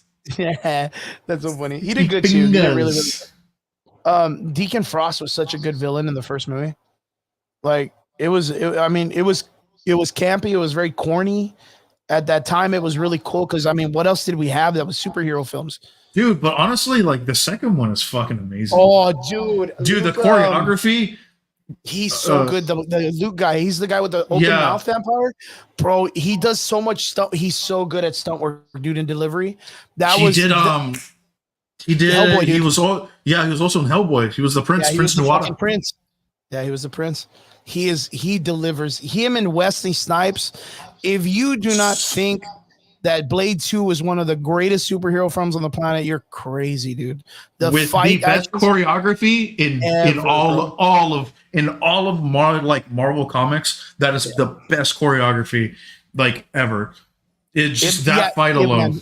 Ip Man was in that film. Donnie Yen was in that film. He played, and he was so robbed, bro. He was so robbed. He deserves so much more. Donnie Yen. Can you imagine? You have one of the great Ip Man, right? The fucking Donnie Yen. The Buster. Buster from Fast and Furious. You got Hellboy himself. He's also in that. Ron Perlman.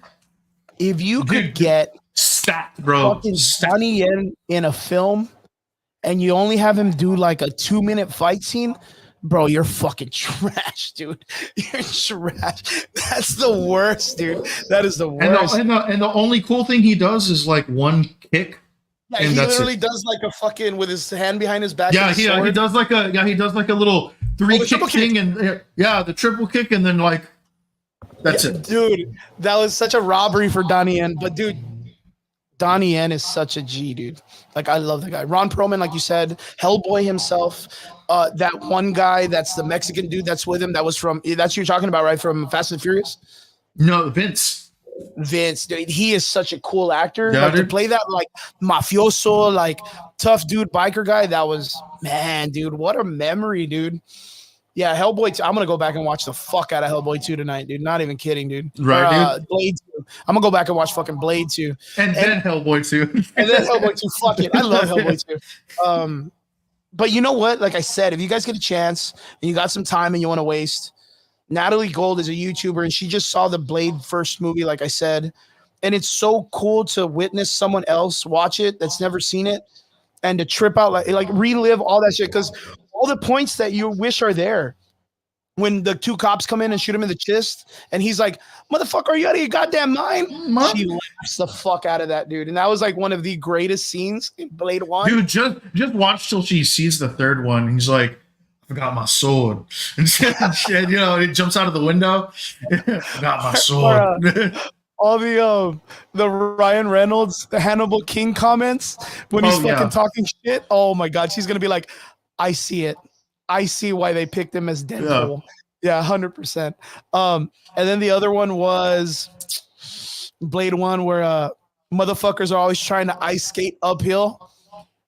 Greatest fucking line ever, dude. Greatest. When she says that, she just starts like, she literally, she pauses and she's like, the fuck did he just say? And she even says it because literally I've heard people quote that and I'll be like, is that from Blade? And they'll be like, dude, that I love that movie so much. Greatest line in history. Like a million times in my fucking life have I heard people say this. Norman Reedus. How can you forget Norman Reedus? Dude, in Norman fucking Reedus. yeah, dude. Dude, that was like one of his breakouts, dude. Fuck. I mean, outside of outside of Boondocks. And of course, Chris Christopherson does an amazing job. She even Valley native. Bro, Valley native boy, my man. Harlingen, right? He was from Harlingen or Brownsville, right? He was from Harlingen and then went to school in Brownsville. Bro, so in the reactionary, when you remember in the first film he gets like attacked and he's killed or whatever, or killed because he comes back in second. She's bawling, bro. She's like, she feels it, bro. She's like, why am I fucking crying? This is the stupidest movie. Like, it's corny. It's corny. Why am I? But he delivers so well. And then after she acknowledges after the review, and she's giving a review, that she acknowledges that she didn't know that it was like 2 weeks that Chris Christopherson had passed away, and that how that dynamic of Wesley Snipes and him, like the father-son kind of dynamic, that it hit so much harder after. And then she realized that there was like that Wesley Snipes had put out a tweet dedicating himself to that one part of that movie. And that was so dope, dude. So dope. So it's like, I don't know why, but I've been finding this like psychological like pleasure, like this endorphin pleasure, watching these people react to things and validating what I loved in these films. Like, because it's not just that, man, but like it's also the fact that it still holds. You know what I mean? And like outside of like a pure nostalgia factor, it's the fact that our feelings towards this series or this whatever it's franchise. Yeah, so I mean, towards everything is valid. You know, like, dude. I mean, like, yeah, I remember watching I remember watching that scene for the first time, and you like, I mean, I was obviously a kid, but like, granted, it didn't hit quite as hard as that, but you felt the depth of it. Like, you knew that like this was like, dude, that sucks, bro. The one thing that I didn't like, and I think I see this a little bit more and more throughout the series now that I think about it, is that you notice that in every movie, Blade has fewer people around him. Yeah. In the first movie, he had the guy who sold him the essence, the garlic essence for the weapons, and then he had Whistler, and then he had like the fucking girl and stuff like that. The second one, he has Whistler, but then he also has Norman Reedus, and then the third one, he only has Whistler, and then nobody. And then he has, everyone else again, and then takes off. Like it's like this weird evolution of just like being alone and stuff like that. Being alone and stuff. Yeah, but still, nonetheless, dude, like this is No, it's actually like the third one is like actually where he gets like the most amount of people, but but like in the second one, he only has two people that like he's really like ingrained with Yep. like that he actually has his inner circle. The second one, he was like he just commands them by happenstance and has to. And this is more of like, I have to do this. I don't want to do this. The third one is almost kind of the same thing. The only reason he kind of just agrees to it is because like Whistler's daughter's, there and there's a kid and he's a softie.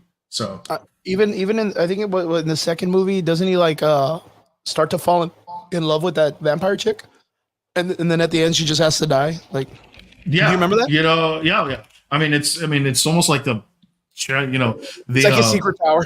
Yeah, it's like he's gonna like never be happy. Yeah, well, fuck. I guess I'll fucking kill myself then. I'll just be an immortal, man. It's like that shit we were talking about Kane and shit. Like you just like, what do you do like when you just can't have anything, right? But like that's why. Was that something you thought of like when you saw the Deadpool Wolverine movie and you saw him there and he had this like team that was very like, I guess like low key. I'm not gonna say it is, but like the Fantastic Four, because they did a meetup one time, right? But I didn't think Blade was in it. It was Spider-Man, Hulk, Wolverine, and Ghost Rider, which is very similar to like the Midnight Suns meetup, right? The Fantastic Four when they were substituted. So that was like when they had the She-Hulk, and then later on, it's like the whole team was missing, and we needed a Fantastic Four. Wolverine, Spider-Man, the Hulk, and Ghost Rider created their own Fantastic Four team. Of course, none of these dudes are fucking Reed Richards smart, but they just needed to cover that region of what the Fantastic Four did as heroes.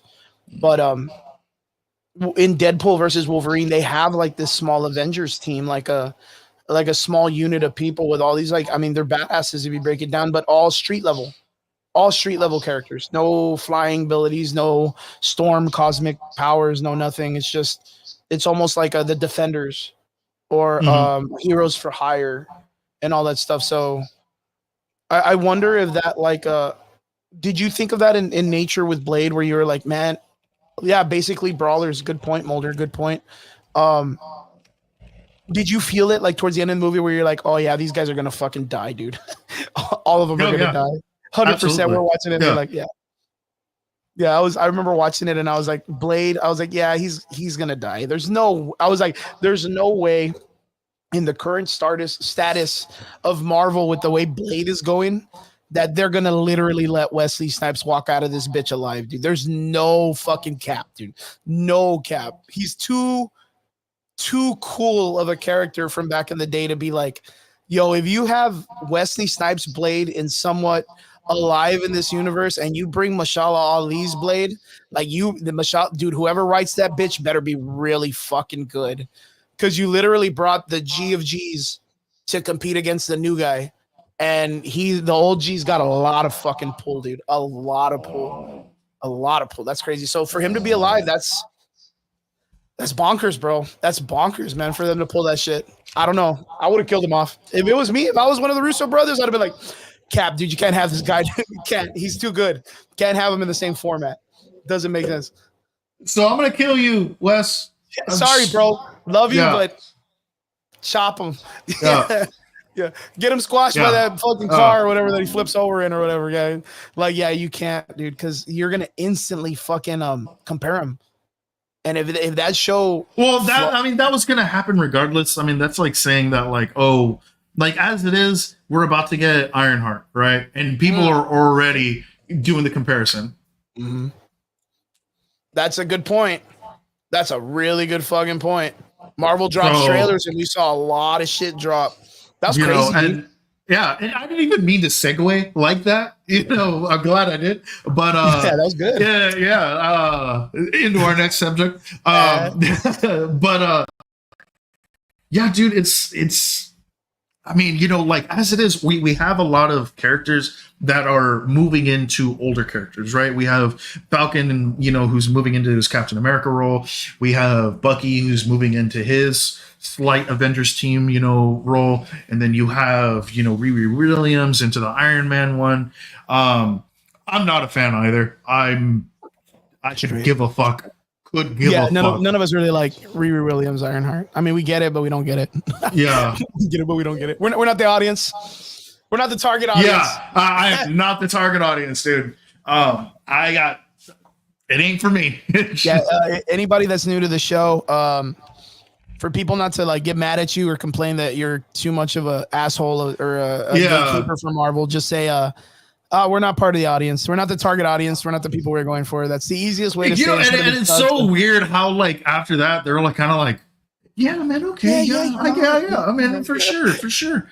You know, and like Derpy's back. He's like, no one cares about that trash. Yeah, no, look at the we're not the audience, bro. Yeah. Yeah, I mean, we're not the target audience, dude. It's fine. But you know what? I'm going to say this just for my older crowd, right? For my older cats that are really comic book lovers, everybody that's in the chat jumping in with us, and even us too. Like, I can really appreciate where the new movies has brought people into loving Marvel again. Because for a moment, it was dire. It was dire before the films. It was dire during the first couple of phases. But there's so many cool people. There's a generation of children right now that may not know the comic books, but know the characters kind of well. Even though they're coming in and they're like, oh, well, Miles Morales is my Spider-Man, Peter Parker is not, somewhat they will getting into the older stuff and realizing that it's Peter Parker is going to be the man, dude, no matter what. Chaotic Energy says, got to hit them with the, I don't know, though. I don't know, though. I don't know, though. Oh, I don't know, though. No, is it though? Is it though? Yeah, so we got a really cool drop this past week also for Marvel. Bro, Arcane also. We're not going to talk about it today, but Arcane's coming. And you haven't seen it. I know you haven't seen it, right? Yeah, dude, I haven't. And like, I was never like the biggest League player, right? So like, that's like why, and that's why like I was just like, okay. Don't get me wrong. Some of those character designs that they have for League are fucking just have you ever seen the dude with the big shield? Have you ever seen the dude with the fucking big bald guy with the big mustache and shit that comes in and drops that shit? And then they have this new like African king that's got like tonfas, dude, like the big but they're huge, dude, like fucking Seven Deadly Sins huge. Like you would, I've said some of the characters, you're fucking absolutely correct. Characters are so dope. But yeah dude, our Kane 2's coming. So we're gonna get on that too. You gotta watch it, baby. Gotta watch it. Dude, for me, especially, like when it came to like everything that we're watching and stuff like that, obviously there are some things that like I'm glad that we got to see, like cool, man, like the Ironheart stuff, whatever. I hate to say it, dude, but I think her fucking show is gonna be cringe. And you know what, dude? Like I was hoping that it was gonna be a little bit more Miss Marvel-y. Kamala Khan? Yeah. Okay. Or her dad's in he's in the Daredevil? No. Did you watch the Daredevil trailer? Yeah. He's in the part where like Matt Murdock or Matt is walking out of the hallway and he's like, "What kind of lawyer are you?" I'm a good lawyer. Or he says something like that. But that's the dad. Yeah. That's Kamala Khan's dad in the back. Is that like an official thing? It's him. You can literally see that it's him, the actor. Like it's actually like the dude. So like, okay. I'll bring it up, but tell me what you feel about the Ironheart. What you were saying right now? Yeah, dude. Like I said, man, I just feel like it's gonna be real cringe. Like I like the Miss Marvel one because it was very coming of age. Like she was a fucking nobody kid who just was super sweaty about Captain Marvel and stuff like that. Found out she has powers after putting on a weird bracelet from space, and figured out that she has genetic mutations, and that's why she has like cool powers. And I'm kind of like, you know what, dude? Like, all right, I get where you were going with this. Like, maybe it wasn't for everybody. Some of the comic book continuity fans, they might be a little bit fussy about it, for sure. I can understand that. But you know what, dude? Like, at least it was trying to tell a story. Oh, okay. At least it was trying to tell a story that was like somewhat like, cohesive and stuff like that. And then like, at least it was still somewhat trying to fit in the whole MCU. Like, is like a whole, and it didn't feel like, granted, I know nothing about what's going to go on with with Riri Williams and stuff like that. Mhm. I have heard that they've shelved Armor Wars, Good. because like, dude, but That I would've kind of been wanted rough, no, dude, I kind of wanted Armor Wars. You don't think they would have kind of messed it up? Like, well, I mean, I get it where it fits after Robert Downey Jr.'s death, like because they're gonna be like, the Stark Yeah, Empire. but Who's gonna get it? Right? well, not just that, but like, like you kind of like already have a story for it, and on top of that, within the confines of what you showed already in the MCU, it's easy to fucking to write a story for that. Yeah. Like Justin Hammer's trying to is finally out of prison, and he's trying to buy all Stark tech, or trying to steal Stark tech, and Pepper and Crimson fucking Dynamo. whoever the fuck. Yeah. And I still think it would have been Hammer. Like, honest to God, I think it would have been Hammer. I agree with you. Like, I think Justin Hammer was a great villain, right? Yeah, and teaming up with like another Russian Crimson Dynamo, whoever the fuck. Yeah. And That's what I mean. Like, for them to introduce him, because he was always like a big villain, like one of the rogues gallery for Iron Man, right? Yeah, it was a huge one. And but yeah, dude, trying to steal Stark tech, and then on top of that, like, Pepper and Rhodey kind of have to like fight them off, and then they find out, or heck, they like see a blueprint online, and they think that it's a Stark one, and everyone tries to replicate it, but come to find out it's Riri Williams's, that she, or some shit, and they bring her in. It would have been cool. Nonetheless, it still would have given her character a little bit more depth, and it would have fit her in. It would have fit her into the whole story without seeming like a huge try hard about it. Yeah. Well, and what's cool is like, okay, so in the comment real quick, Mulder asks who's the guy in the background. That was Kamala Khan's father from the Marvels, Kamala Khan, the TV show, right? The Disney show, Miss Marvel, the chick that could like stretch and do stuff, but like use special. I don't even know how she does it, special powers or whatever. In the comics, she just stretches. She was an Inhuman, and now she's a mutant. Now she's a mutant. But that's the father. So you kind of get this idea that Daredevil came out in the Spider-Man movie, No Way Home. Yeah, he came in, cool ass cameo. Everyone loved it. What kind of lawyer you are? What kind of lawyer are you again? And then he's a really good one. He catches the brick or whatever. And now you have the father literally giving the same line. So I guess that's gonna be like his quip when he's out in public as Matt, right? But I 100% agree. Like the Riri Williams character has, again, like when it first came out in comic books, no one liked it. No one fucking liked Riri Williams. No one cared for it. They broke her in. They shoehorned her in out of nowhere. No build up, no nothing. And then they were like, parents are like biracial. And then they were like, she's the smartest girl in the world. The dad dies in a car accident. She wants to keep the car. That's why she's a genius at building this, because she works on cars, which I don't fucking get that. But I was like, I don't know how that. Yeah, she also goes to school at MIT, and then built an Iron Man armor in her dorm room. And she made an Iron Man suit at 13 years old with just a bunch of scraps, because Tony Stark only did it in a cave, but this kid did it with trash, and loves anime because fucking Gen Z or whatever the fuck, like because all the young kids like goddamn Megan Thee Stallion or whatever. So much that they shoehorned in that they were like, look, this is why she's so much cooler than the 30 years of existence of Tony Stark being Iron Man. This is why you need to accept her.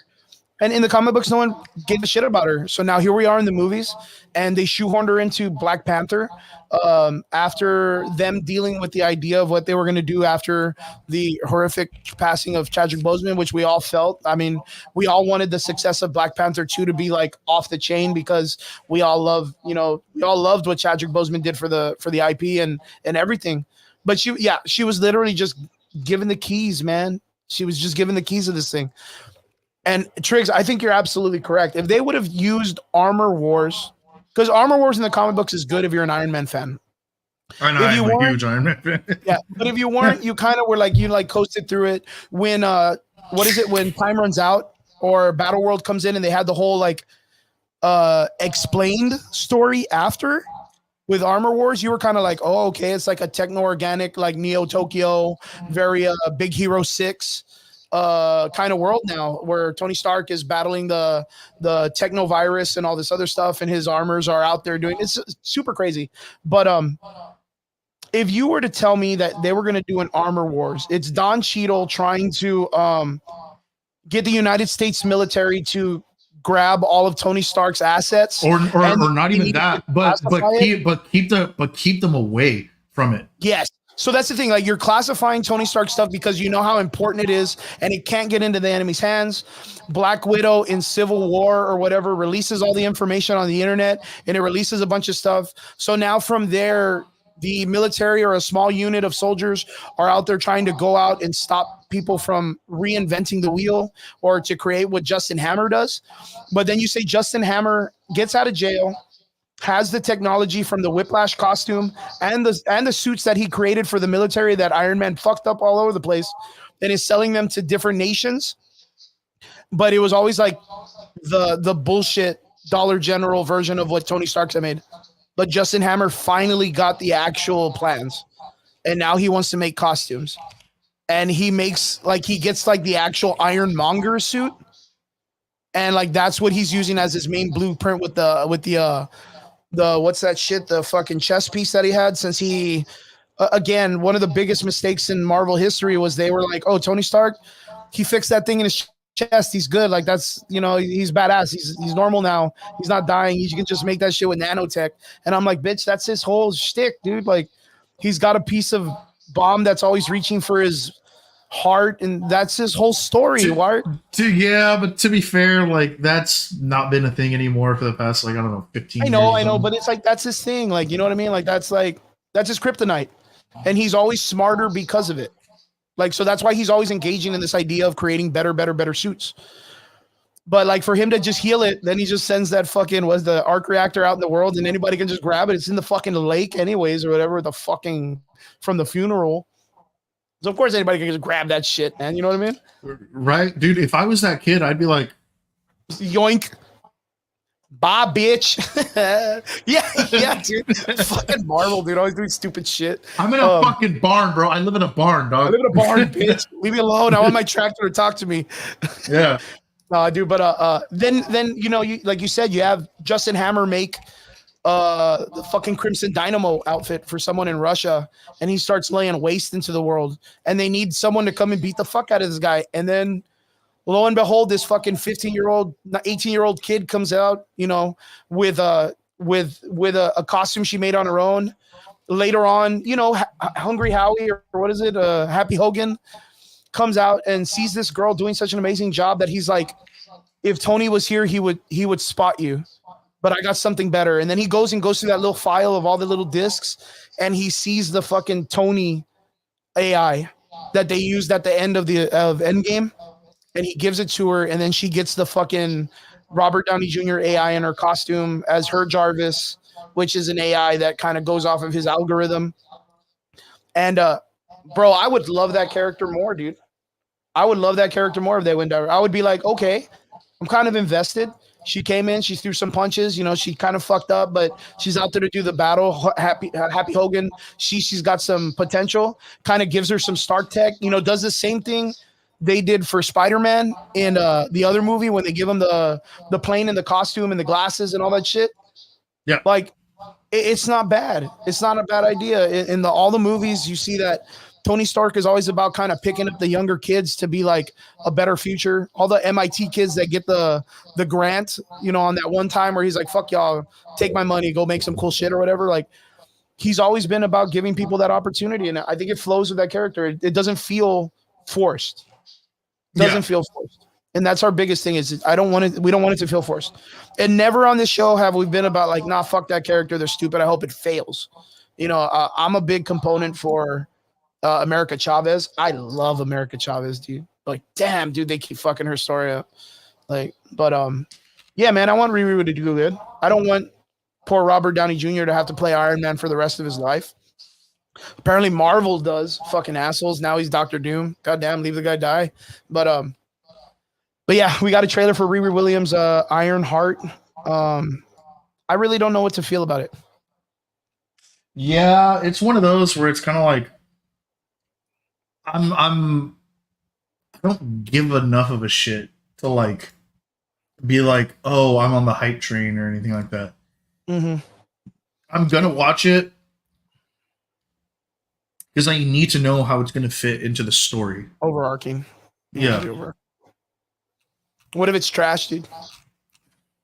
Par for the course, unfortunately. Get to episode 2, pull a Chris. I'm not the audience. Just be like, all right, I am not the target audience. It's really bad. Brian's gonna be like, well, I guess I have to play the devil's advocate. No. You kind of say it's good. I'm gonna play the Alkalite role. Say it's good. Oh, that was such a good run, dude. That was so funny. But Oh my God, yeah. dude. Well, you know what? Like Agatha wasn't that bad. And if they're in the same format and they kind of run the movie the same way, I think it might be all right. But in that same trailer, we got 3 other trailers, and one of them was like this weird animation. 2 animations actually. One of them was Spider-Man First Class or some shit like that. Did you see that one? Or New Year, freshman year? It's like the real streamlined, very cel-shaded cartoon. Norman Osborn's gonna be like, yes. That's right. we got a little trailer for that. It's supposed to be Tom Holland's Spider-Man, but in an alternate universe where there was a Norman Osborn. So I don't know if I should care about it or not. Triggs, you got to break this down for me in some way. You don't have to know about it. You got to tell me why would Marvel want to make an animation about this? Like, that's what I want to know. It's Tom Holland's Spider-Man, which is the one that we have in live action, but in an alternate universe where there is a Norman Osborn. And it's in a cartoon fashion of like freshman year Spider-Man. Why the fuck do we need this now when we already got this dude in college with like no one in his life after he wished everybody into fucking... I have a feeling somebody is kind of just like in someone's ear and saying like, we need to give him an origin story. We never gave him one. Ugh. How do you feel? Okay, I'm asking you because you're more of the Spider-Man guy. How do you feel about this? Dude, we're like 4 movies in almost. Well, yeah, I mean, he's already been in like 6 or something like that. Yeah, dude. And for someone like you said, like if someone's out there just being like, man, it'd be cool if we had an origin story, you'd be like, why? Why the fuck? We already got him in a fucking Iron Man suit. You know what I mean? Like what? So like he has to hear the famous line twice? Like what? You know? Great power. Yeah. I mean, wasn't the origin story Madam Web too? Jesus Christ. Dude, stop. We don't talk about that movie. I'm telling you, man. I'm telling you, dude. But don't you think it's kind of like a weird anime? Honestly, man, you know what it reminds me of? The Spider-Man that Neil Patrick Harris played. The series? It was like a cartoon series, right? Yeah, it was a cartoon series. I think it was on like MTV for like 1 season. And it was very like, CG-ish, right? Like, yeah. It was more computer graphic. It wasn't hand-drawn, right? Yeah, I know what you're talking about. I know what you're talking about. And that's kind of what it reminded me of. Dude, I'm not gonna lie. Like when fucking Spider-Man brought the brick back and fucking knocks out that guy, I'm like, bro, that guy's got like the biggest concussion. Yeah, that guy's like, his skull's dead, dude. That guy's dead. Yeah, I was like, yeah, like, dude, that guy took a fucking brick to the dome, and it shattered. Dude, I hope you webbing him to the hospital, dude. That's the Batman versus Superman movie. Batman doesn't kill argument when he's fucking murdering all those people on the road, dude, with a fucking 30 caliber gun coming out of his roof, and all the cars are flipping, catching on fire, and you're like, nah, but Batman doesn't kill. That's Arkham Knight, dude, when he's fucking breaking dudes' backs and shit. Oh yeah, like, dude. Oh yeah. Batman doesn't kill. Dude, have you seen that guy? Have you seen that guy who plays Batman at the Batman games, but as Batman, he's like, "There's only one thing that I fear, and that's having to pay my taxes." Jesus Christ! And pearl necklaces. That's so wild. I fucking love that guy, dude. He just like he has the Batman cowl on, and he like just grunts the whole time, and he was like, "Why does Batman go down alleys?" Just doing with dad every jokes, alley with every alley is just like the one his parents died in. That's fucking yeah. I feel that shit, what was I fucking talking about? I don't even know what I was talking about before that. I mentioned Batman for some reason, but Yeah, it's super wild, dude. The Batman, the Spider-Man brick scene. Yeah, that kid's fucking hospitalized, CT, brain damage, 100%. And they're just like, Yeah. oh, fuck. It's like, oh, dude, this kid's dead, man. And more than likely, that guy's like maybe like 20s, 30s, maybe like even less than that, maybe a high school kid. Yeah, that kid's straight dead. But yeah, for me, I'm kind of like, I'm a little iffy about it. I really don't see a reason why we would need almost like a what if version of Spider-Man, right? Like we already have a multiverse Spider-Man TV show, which has Miles, which I think is fucking fantastic. Where he's fighting the Marvel zombies and has the cloak of levitation or whatever. Yeah. Yeah. Book of Levitation. Yeah. So we already have all these like different variations of it. Yeah. Pretty much. Mulder's like, it's dumb as fuck. Yeah. Like when we start to like break it down as to why we need a Spider-Man freshman year, I'm kind of like, we really don't. Like, even though we never got an official, like, this is how Uncle Ben dies, you know, all that stuff. Like, we got a coherent high school life of Peter Parker in the movies. And I thought it was good. What do you think about that? Mulder brings up a good call, too, when it came to this unpacking, right? Marvel Zombies was announced. How do you relate to the Marvel zombie story? I don't give a fuck about the Marvels zombies. Marvel Zombies was such a I'm not gonna lie, the first series of Marvel Zombies before Galactus was really good. Kind of. And then yeah, they like ate Galactus and they started multiverse traveling or whatever, and then it became stupid, and I was just like, this is fucking retarded. It was real crazy because like in the comic books, you remember like even after all that weirdness where they go into space and now all the Marvel zombies got cosmic powers and shit. Yeah. They tried to come back and be like, hey, I feel like we fucked this up. We need to take it back a couple notches. And then they brought them back to Earth and they just took away the cosmic powers. And I was like, okay, what about that gap of bullshit that was right there in the second part of the series, man? You know what it kind of reminds me of? How weird Injustice got. Do you remember like the first part of Injustice was like, that was like a masterpiece. And then they started doing the second series and then the Magic series and the multiversal Magic series and Constantine and Mr. Mistleplanetoplex and the fucking Batmite. And you were like, what the fuck is going on? It used to just be Superman versus Batman without prep time. Like, you know what I mean?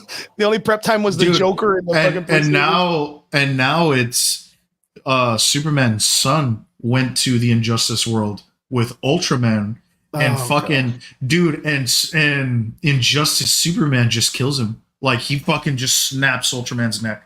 He's just like okay, you know like, what? Like, he's like, are you John? And he's like, you're not my dad. It's so nice to meet you. He's got a dead version of his dad in his hands. Dude. And like, yeah, he's got dude, that kid has seen some shit. Oh, dude, man. God damn it, man. He met his grandfather, found out that his grandfather didn't die after all, and that he's been talking to like a fucking disillusioned crazy person for in like a volcano. The past, like in a fucking volcano. Yeah. And that hates his guts, dude. Yeah, that like just is so fucking disillusioned with like his original purpose, and then starts traveling the multiverse, goes to like the Ultraman universe, finds out his mom and dad are fucking crazy and love killing people. And then that version of him kidnaps him, right? And then that version imprisons him for years, and then he escapes out of him every day, and then escapes into another universe with his dad chasing him, only to find out that he goes to the Injustice universe where his other dad now kills his like the bad guy dad. Yeah, come to find out he's still a bad guy, and he's like even to remember that in that comic book series, right? Ultraman kidnaps John Kent in this whole time traveling debacle that his grandpa's taking him through, right? Kidnaps him for years, like you said, beats the fuck out of him every day. And the only reason why is because he hates the fact that the Prime Superman that beat the shit out of him in the original story of Two Earths, like had a son and was happy. And he's like, oh, you're happy? Well, I'm gonna beat the shit out of you every day because I'm gonna show you what a bad version of your dad would look like. And he derails this fucking kid every day of his life.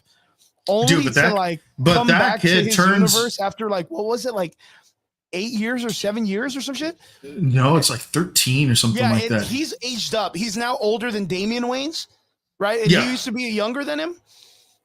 And John flies in and he's like, hey, Dad, long time. And Clark Kent's crying. He's like, son, I haven't seen you in 7 years. How is it you're so much older? What happened? And he's like, I'm all right. I'm all right. He's just, dude, I saw some shit. Trauma. And he's like, dude, but you know, he's like, yeah, dude, I've caught bodies, you know, like I've done some shit.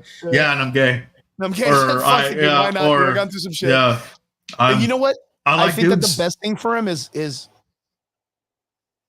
that oh my god, no, dude, no, stop. They need him, bro. They need him back, Trigger. No, don't leave him gone. No, leave him gone, dude. He's such a G, dude. Such a G. He just comes in. He's like, "What's up, bitches? You all gonna die today? Come on, y'all! Don't pull that Jackie Chan shit with one guy in the back walking. What's up? Come for it, baby. Come for it, dude. I love Superboy Prime. He's so dude. Funny. If like every Flash and every Superman couldn't fucking take this kid down, I know for damn sure Johnny ain't doing it.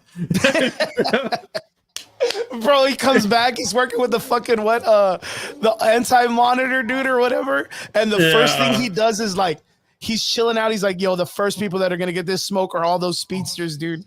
He goes to like, what is it? Wally, I think. Bart Allen. No, what's the second? Wally West. He goes to his fucking cemetery site where his fucking big ass statue and just writes like stupid on it, dude. He fucking lasers stupid in his fucking cemetery stone, dude. Superboy Prime's a fucking menace, disrespectful, dude.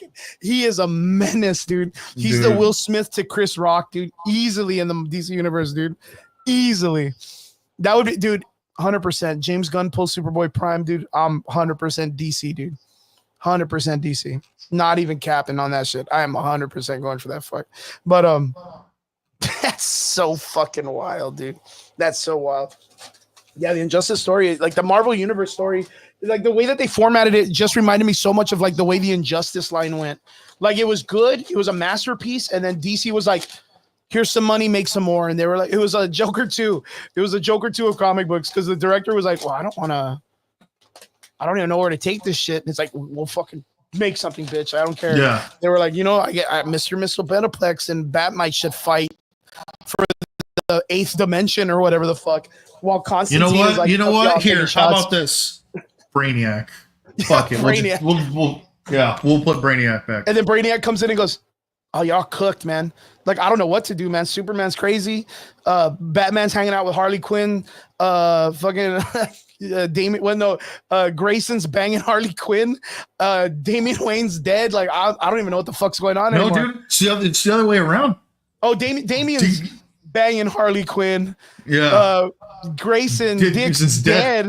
He's now dead man. He's now the fucking dead man possessing bodies and shit. Man, dude, fucking the Flash was like the first one to get gunned down. They were like, nah, bitch, you ain't changing shit. You know what I mean? They were like, fuck that noise. Oh, that's so crazy, dude. And then, Harley Quinn's macking on a 15-year-old kid who turns into Shazam. That was kind of weird. I remember that. That was an awkward thing. But Marvel Zombies, it hit the first floor straight running in the comic books. And then, like you said, once the Galactus shit came in, it was stupid. But like what's weird in this Marvel Zombies is it's all these new characters that Marvel's barely introducing. Like, why the fuck do I care if Yelena Belovovich is fucking shooting zombies and shit? Like, what the fuck do I care about that? Like, Kamala dude, Khan, like, that's why I'm kind of just like, I would rather see them in their movie and stuff like that, because at least for now it's working. Yeah, I 100% agree. 100% agree. Yeah. So with the Marvel Zombies, we're kind of like on the fence, I guess you could say. I'm on the fence. and I'm surprised to see that you're on the fence too, because usually you're pretty much open minded about this stuff. But like, I think you've just been hurt by hurt by Marvel for so long that you're just like, nah, I don't want to go back into this abusive relationship. But yeah, I'm on the fence. I mean, are we gonna watch it? Probably, but I mean, even right now, we're in this format where we're kind of like sluggishly going through these shows that we're kind of scared to like invest our time into, right? So like I said, like even though people have been telling me, like slapping me in the face that I should watch Penguin, I still haven't like been able to like coerce myself into like, I'm gonna sit down, gonna dedicate time to this, because I'm just like, dude, like I'm trying everywhere else, dude. I'm trying so hard. No, man, I get it, dude. And honestly, like I kind of want to binge Agatha all along today, or Sure. or the next couple days. That way, I can be like, okay, cool. Like, you know, I finally saw it or whatever. Or, you know, I finally get to like like, I guess, experience what everyone else is or whatever. Yeah, the fuck. good point. It's a really, really good point. Yeah, well, whatever the fuck everyone else is on right now. What everybody's freaking out about, what dude. everybody is telling me from Marvel that I don't trust, that I have to watch, that watch, that it's they're saying I'm the target audience, and this is the time. Yeah. It used to be the first 2 episodes was like, what is this old lady show about chicks getting together and drinking wine? And the last episode, you're like, that you're the target audience now. It's like, what the fuck is going on? Yeah. What the fuck? But before we get into that, we're going to jump right into the Penguin show after this, but Daredevil. Dude. I mean, I'm with you. I'm 100% with you. The fact that John Bernthal, Vincent D'Onofrio, are in the trailer. Banger, bro. Deborah Ann Wall, the Foggy Nelson. We're back, dude, baby. We're back, baby. Yeah. Yeah, we're back. We're back. We're cooking, baby. We're cooking. Feed me, Marvel. This is what we've been wanting. You've starved me. Feed me. Fill my plate. Thanksgiving, baby. Let's go. A fucking Mr. Mikey B. Yeah. Michael Betancourt, my man. But straight up, dude, Daredevil looks fantastic. It's getting Marvel money. It's not Netflix money anymore. Like, it's getting some dedication. John Bernthal back. Dude, it's getting Kevin Feige treatment. It's getting Kevin Feige. Like, yeah. And this is not only that, like, this is Kevin Feige without the oversight treatment. You know, like without being a producer, being in the pilot, being the pilot. Yeah, dude, this guy's helming the ship again. Work, man. So there's a huge possibility Nick Fury can walk right into this bitch. You know what I mean? A bunch of characters from the regular Marvel universe can walk right up on this motherfucker and be like, hey guys, what's up? Daredevil literally hanging out with fucking Kamala Khan's dad, could be hanging out with Peter Parker, could just slam right in and be like, what's up, bitches? What are y'all talking about? Because I mean, that would be you know what I mean? Like we're at that point, dude, and it's so cool. I think this is exactly where we need to be, and I think that's going to be a fucking awesome breath of fresh air. We got Michael Betancourt says that villain is going to be horrifying, especially since Daredevil cannot perceive him. Correct, 100%. Yeah, that's dude. Muse. Muse. Muse serial killer guy, right? Muse fucks with the senses. Mm-hmm. Yeah, that's. But he's also like a weird serial killer, dude. 100%. And Mulder says, does that mean Iron Fist, the master of the punches and kicks, is some dumb can't actually fight guy? I don't know. You know what? You know what's super crazy about that? 100%. That was everybody's biggest complaint in the original Defenders and Iron Fist and all the Netflix series, right? This dude would have gone home, saw the internet say he completely fucking sucks. And I think we all kind of come to this and say, I hope and I pray to God that the next week after the show and people were like, yo, this guy's the fighting guy and he sucks, that he put himself into a karate program somewhere, dude, like at his local neighborhood or whatever, and joined a fucking taekwondo school or something. So that way it's like, you know what I mean? Like if he's like, if you want a job, motherfucker, all you got to do is learn to punch and kick right. And take a cool stance. Take a fucking kung fu course or something. Like, I don't give a fuck. Just don't look like shit.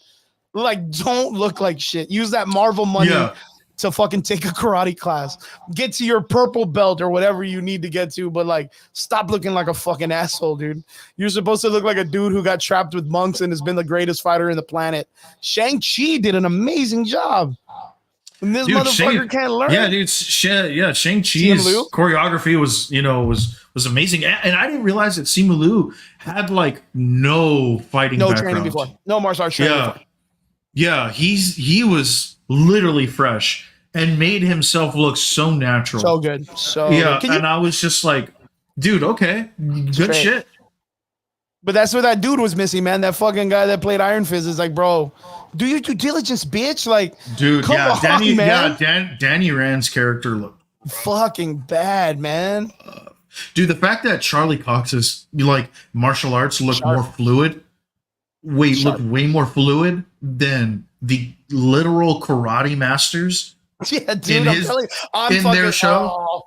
Fucking telling you, bro. Exactly. Like, dude, and just watching that fight in the Defenders is like, you want it to be good, and you're kind of like, man, this is a hard watch sometimes. You're watching it, and it's like scratching fucking chalkboard, bro. You're just like, all right, he fought, all right, fought some ninjas. Oh, okay. Yeah. It was a rough fight. Even the guy that plays Luke Cage was better at the action stuff. Because he's just a brawler, but he knew how to play the part. Fucking Jessica Jones even looked better than fucking Iron Fist, and she's just, it was bad. Yeah, it's like the CW fighting thing. Yeah, it was bad. Dude, we kind of did get a Heroes for Hire, right? Like, I guess.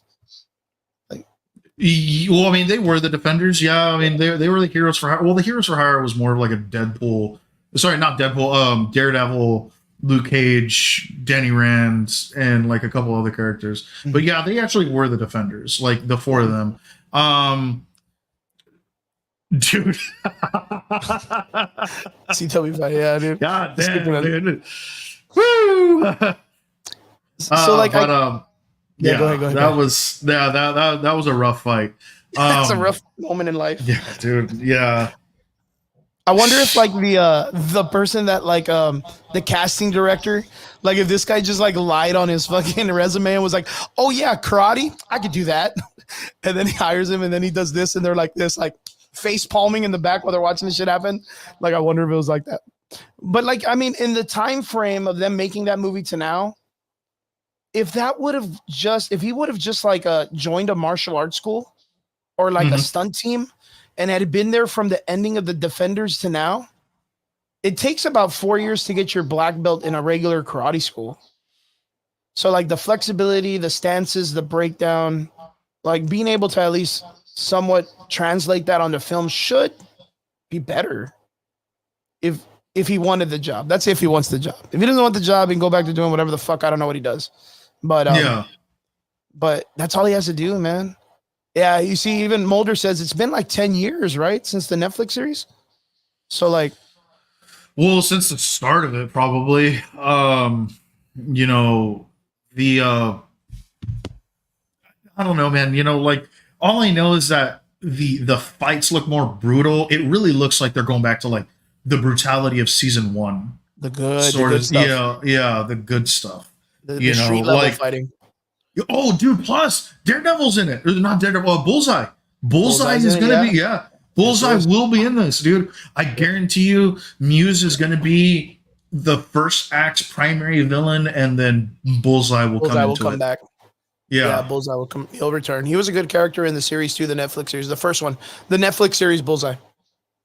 And then the Kingpin's story in this one is apparently like after the ass whooping he received in the Netflix series, and then after the ass whooping. Yeah, this is like him. Yeah, this is him trying to go for mayor. Yes. No, not Colin Farrell.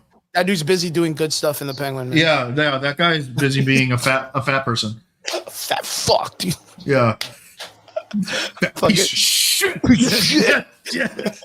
Put your fat suit back on, motherfucker. I need another sandwich. Yeah.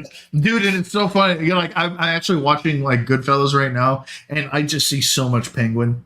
Oh, dude, straight. Goodfellas. Yeah. Because that's dude, he really, really does take a huge, like, I don't like. I'm gonna say it's an homage. Like it really feels like one, but like you can tell that he gives a huge nod, homage to like Robert De Niro's gangster characters, like Italian gangsters, like characters.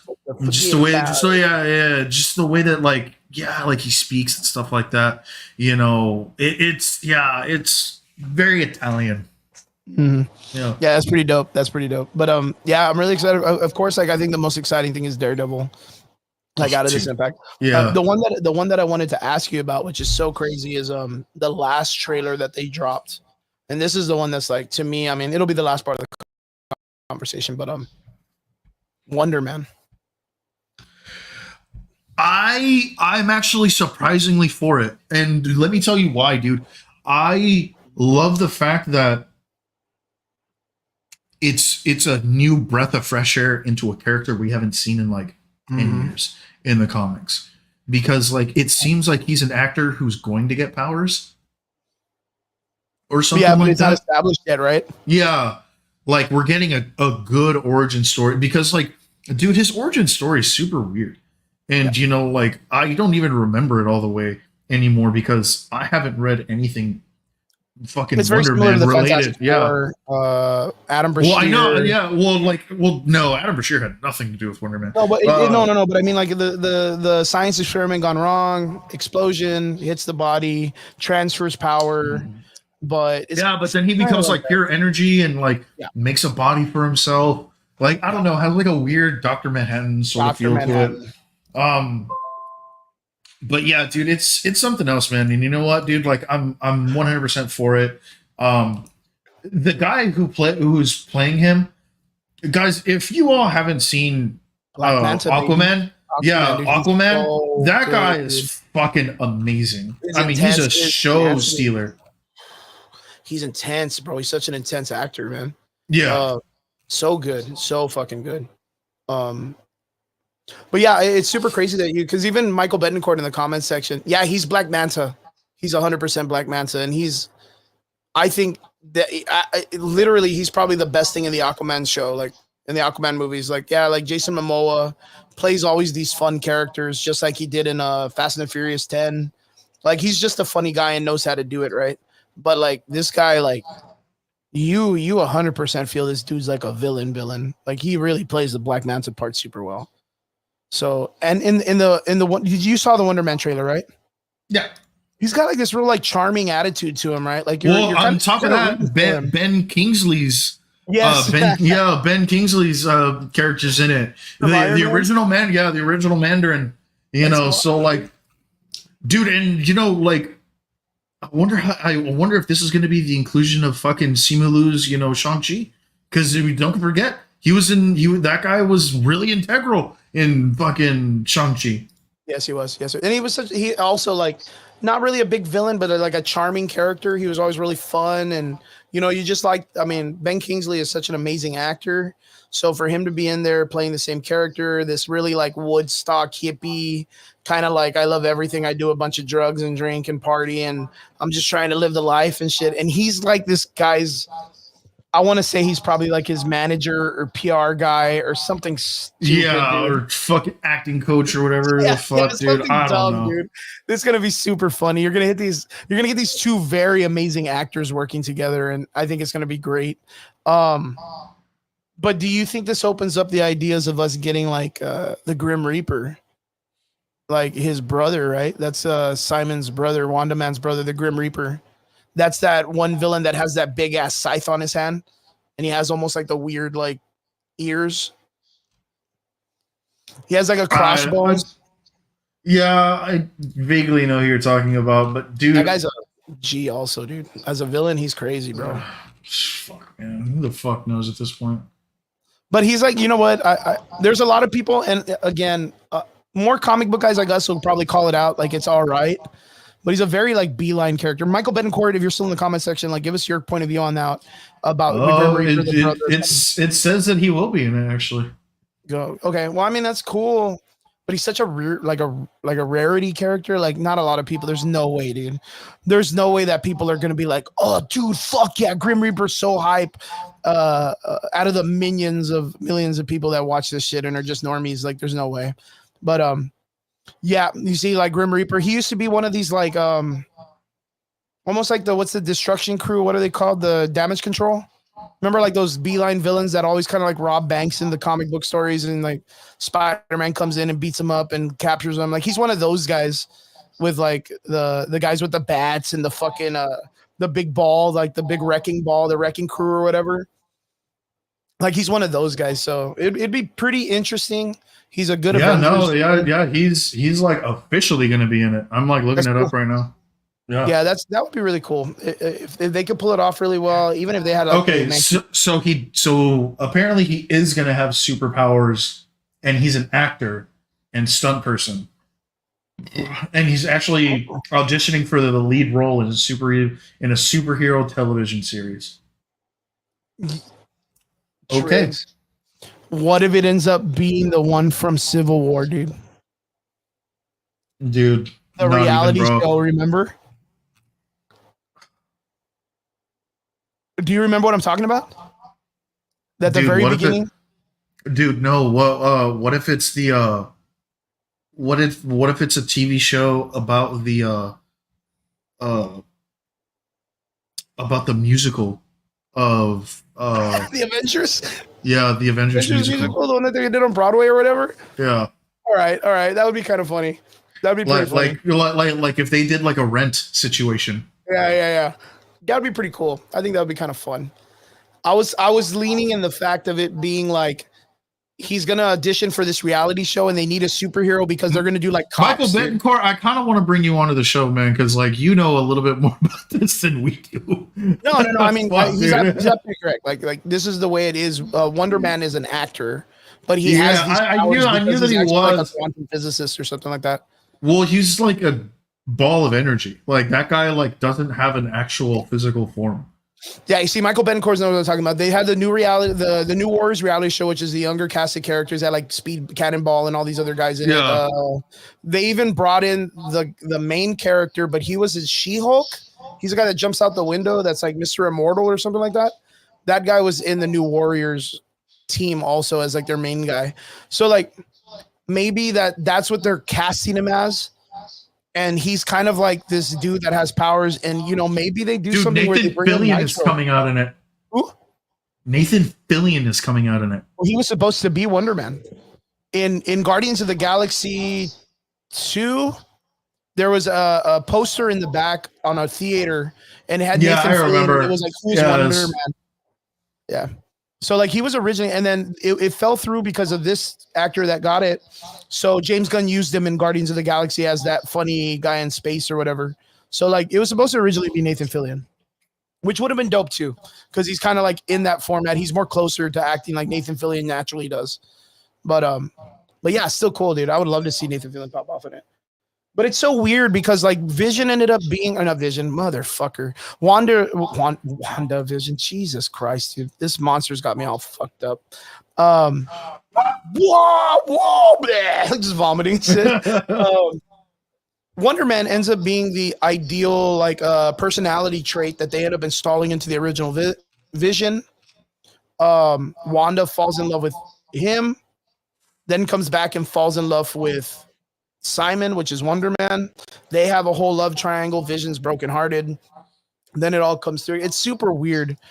The last thing that I had heard about Wonder Man, and this is crazy because I haven't been in a comic book reading like personally in a long time, is during the Captain America Hydra, that series. Wonder Man came in to fight the Hulk after he was brought back to life by the Hand. So they bring the Hulk back to life, and Wonder Man pops right in, and he could kind of fight the Hulk because he can deal with gamma radiation because he's energy. You know what I mean? And he can kind of like flip it on him too. So he's a great character. He's super fucking strong if they do him right. Other than that, he usually plays the Adam Brashear science guy. You know what I mean? Like he always plays that type of archetype in the story. So, yeah, he's always that kind of weird archetype, right? Michael Betancourt says the new Warriors are the ones that they try to stop Nitro. Yeah, he blows up all the kids and stuff. That was super crazy. Then there's Civil War. Yeah, then it starts Civil War. But we never got that in Civil War. You know what I mean? Yeah, I know. So like it's an unused asset. Yeah, that no, they yeah, can use well, that event was translated over to the the blowing Wakanda, up. you know, yeah. So that Nitro scene, a lot of us comic book lovers, like we knew that started it. That was huge in the comic books. That was like the comics 9/11, dude. You know what I mean? Like Nitro blows 300 and something kids up in a fucking In playground just for shits school, and giggles. yeah. Yeah, only for you to find out later on that Tony Stark might have orchestrated it, like after Civil War, that he might have given this dude the drugs that kind of like forced him into blowing up and doing this stuff. So like, it's a huge like fuck over, like a coup almost, right? Yeah, Yes. Screwball does. Yeah, he does, and then becomes penance after that. Yeah. Oh, that's right. No, Cannonball. That's Cannonball. yeah. That's right. Look at Yeah, he that has peanut the butter, whole pen and stuff. whiskey, man. Yeah, you see, Shit. like the fucking wheels are turning. We're remembering. I'm remembering. What does he Yeah. say? What is it? Let me see. I'll put it up right now. What does Michael Betancourt say? My Wonder Man is a dickhead. I really like that hero. He even forms his own team of Masters of Evil to kill the Avengers because he's a jealous cuck about Vision and Wanda. The dude sucks. Yeah, he's kind of a privileged piece of shit. Like, and I wonder if they're gonna go that way by making it that Pussy way. bitch. Bring it. Get that smoke. Yeah, That smoke. bitch. Vision's got hands, baby. Vision's got hands. Okay. But yeah, it's cool, man. I mean, I don't mind. I mean, I think we need more of like those grounded, because we're getting the Century. You know what I mean? Like we're getting the fucking Century soon, and Century's not like a cosmic dude, but he could be. But he's more like the Earth version of Superman, like this, like a weird. We made him. You know what I mean? Like we produced this Superman. Like we can change his hair color, we can change his eye color if we want. Like he's 100% like manufactured. Where Wonder Man is a really good alternative to those kind of superheroes, like these people that naturally just have these powers out of nowhere, and they're trying to live everyday life and do their thing. The side stories that we were talking about last week. So not too bad.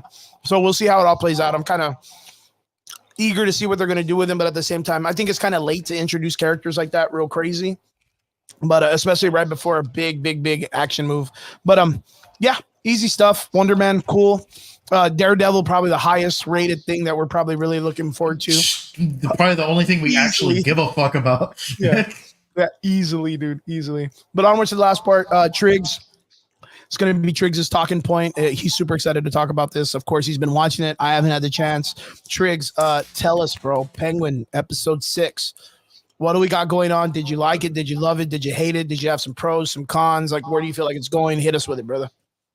As far as cons are concerned, man, like, That's why, bro. Look, man, I am half considering like slamming my NOS right now. But right now, dude, like as far as cons are concerned, I want to know, or like I don't see anything inherently wrong. I would like to see more of the inclusion of like the original story of like Batman and stuff like that. Like, dude, we haven't gotten anything, regarding like Batman or, or Selena Kyle or anything like that. So like, I would love to see their inclusion somehow. Now, I get it. I understand. But I definitely want to see more of these other things because I really, really feel that once we do, I mean, because Colin Farrell's coming back for Batman 2. Like that's like 100%. gonna happen. So is James Gordon or Commissioner Gordon and fucking Andy Serkis as Alfred. That's such a good role choice, dude. Yeah. So like I like you kind of want to or give us a fucking Commissioner Gordon something, dude. Like we haven't had any mention of anything out like in the like in the actual Batman verse outside of just the crime in it. Like so you get the Falcones, the Maroonies, the Gigantes, then there's Penguin and stuff like that.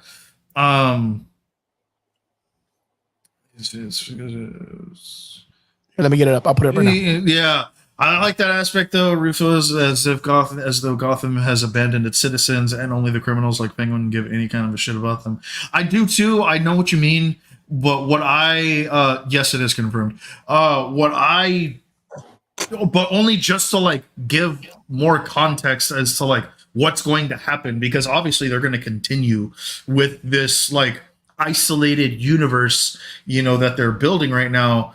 And so I'm really like okay, dude, I think we only have one more episode to go. This Oof. is yeah, this is one more episode. Not this one that just released. Next week is going to be the last episode of the season. And so yeah, man, like I give us something, dude.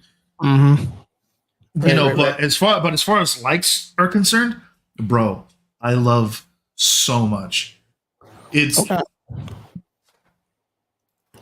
okay. This is something that Christopher Nolan could have done. Yes. And it would have, dude, we would have eaten this shit up. That's what I kind of compare it to the most is same thing with like the Robert Pattinson Batman film. Like I feel like other than it being like we've talked about before, that a lot of the scenes were very winded. If they would have chopped those down a little bit and made it like more consistent with timing, I think the movie would have been very, very well done because of the way they based it. They made it feel like Gotham was this actual place on the planet that we can all relate to.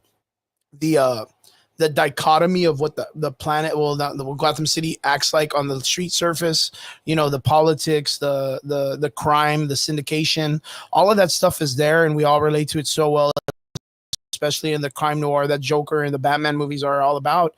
So I think that the Robert Pattinson film was very well put together. And like I said, the only thing that it was missing was that timing. The timing was a little bit off. Of course, I think like we talked about this too when we did our review of it. Like I wasn't a big fan how Matt Reeves how ignorant he made Bruce Wayne's character, where Alfred had to kind of like solve all the problems. The vantage point situation from the first photo, that if he would have just realized the photo was taken from across the street and he would have gone there, he would have found the apartment at the very beginning of the film. You know, if or the language, you know, the language, like the rata or whatever, where like he literally, and again, I thought it was the silliest thing. He chases the Penguin in the car. They literally 100%.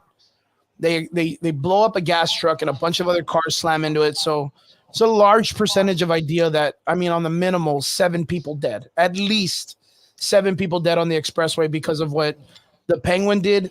Then what the Batman added onto with his fucking giant ass fucking racing car, muscle car, whatever the fuck, which is cool as fuck. But like these dudes killed people on the expressway, only for Batman to grab him and put him up against the wall with Commissioner Gordon, and him be like, "Tell me what the rata is," and he's like, "It's a bat, dude." And then him and Commissioner Gordon look at each other and they're like, "Oh shit, we gotta go," and they just let him go, like right then and there under the expressway. After he literally, there's no way he didn't murder at least 4 people with all that damage on the express. You already see it and you're like, God damn, that's a lot of explosion work. Yeah, like, and they literally just leave him there for no reason. You know what I mean? So like there was a lot of like just dumb written things that they expected us just to get away with. But I mean, it's all right. Like, I guess like everything else did really well. The introduction of the Venom, at least like in some way with the chemical that Batman uses. A lot of the like Batman Year One, like almost cinematography that they used. A lot of the shots were very much out of that. Him versus the mutants, you know, the flooding, him walking and treading through the water, like just a bunch of cool stuff, right? Yeah. But like you could 100% see this being somewhat almost a small continuation of the Christopher Nolan series. Like in a way, right? The thing is, if you go back and watch the first movie, the second and the third of the Christopher Nolan, the first one was very like almost like in a studio filmed, like when they're doing the whole everybody got hit with the scare toxin. I really felt that felt more like a set piece more than them actually being like out in location somewhere. So it felt very much like kind of like corny background, like, you know, that someone made that set. Yeah. Compared to like Heath Ledger blowing up the hospital and you were like, wow, this feels huge, dude. The scope is amazing. And then Bane in a city hall fighting Batman, an entire stadium. You're kind of like, wow, the scope of this is amazing. Like Matt Reeves hits the ground running. It just feels large. But a lot of like the cinematography felt very Michael Keaton, old school kind of Yeah, vibes. it was very noir, Yeah.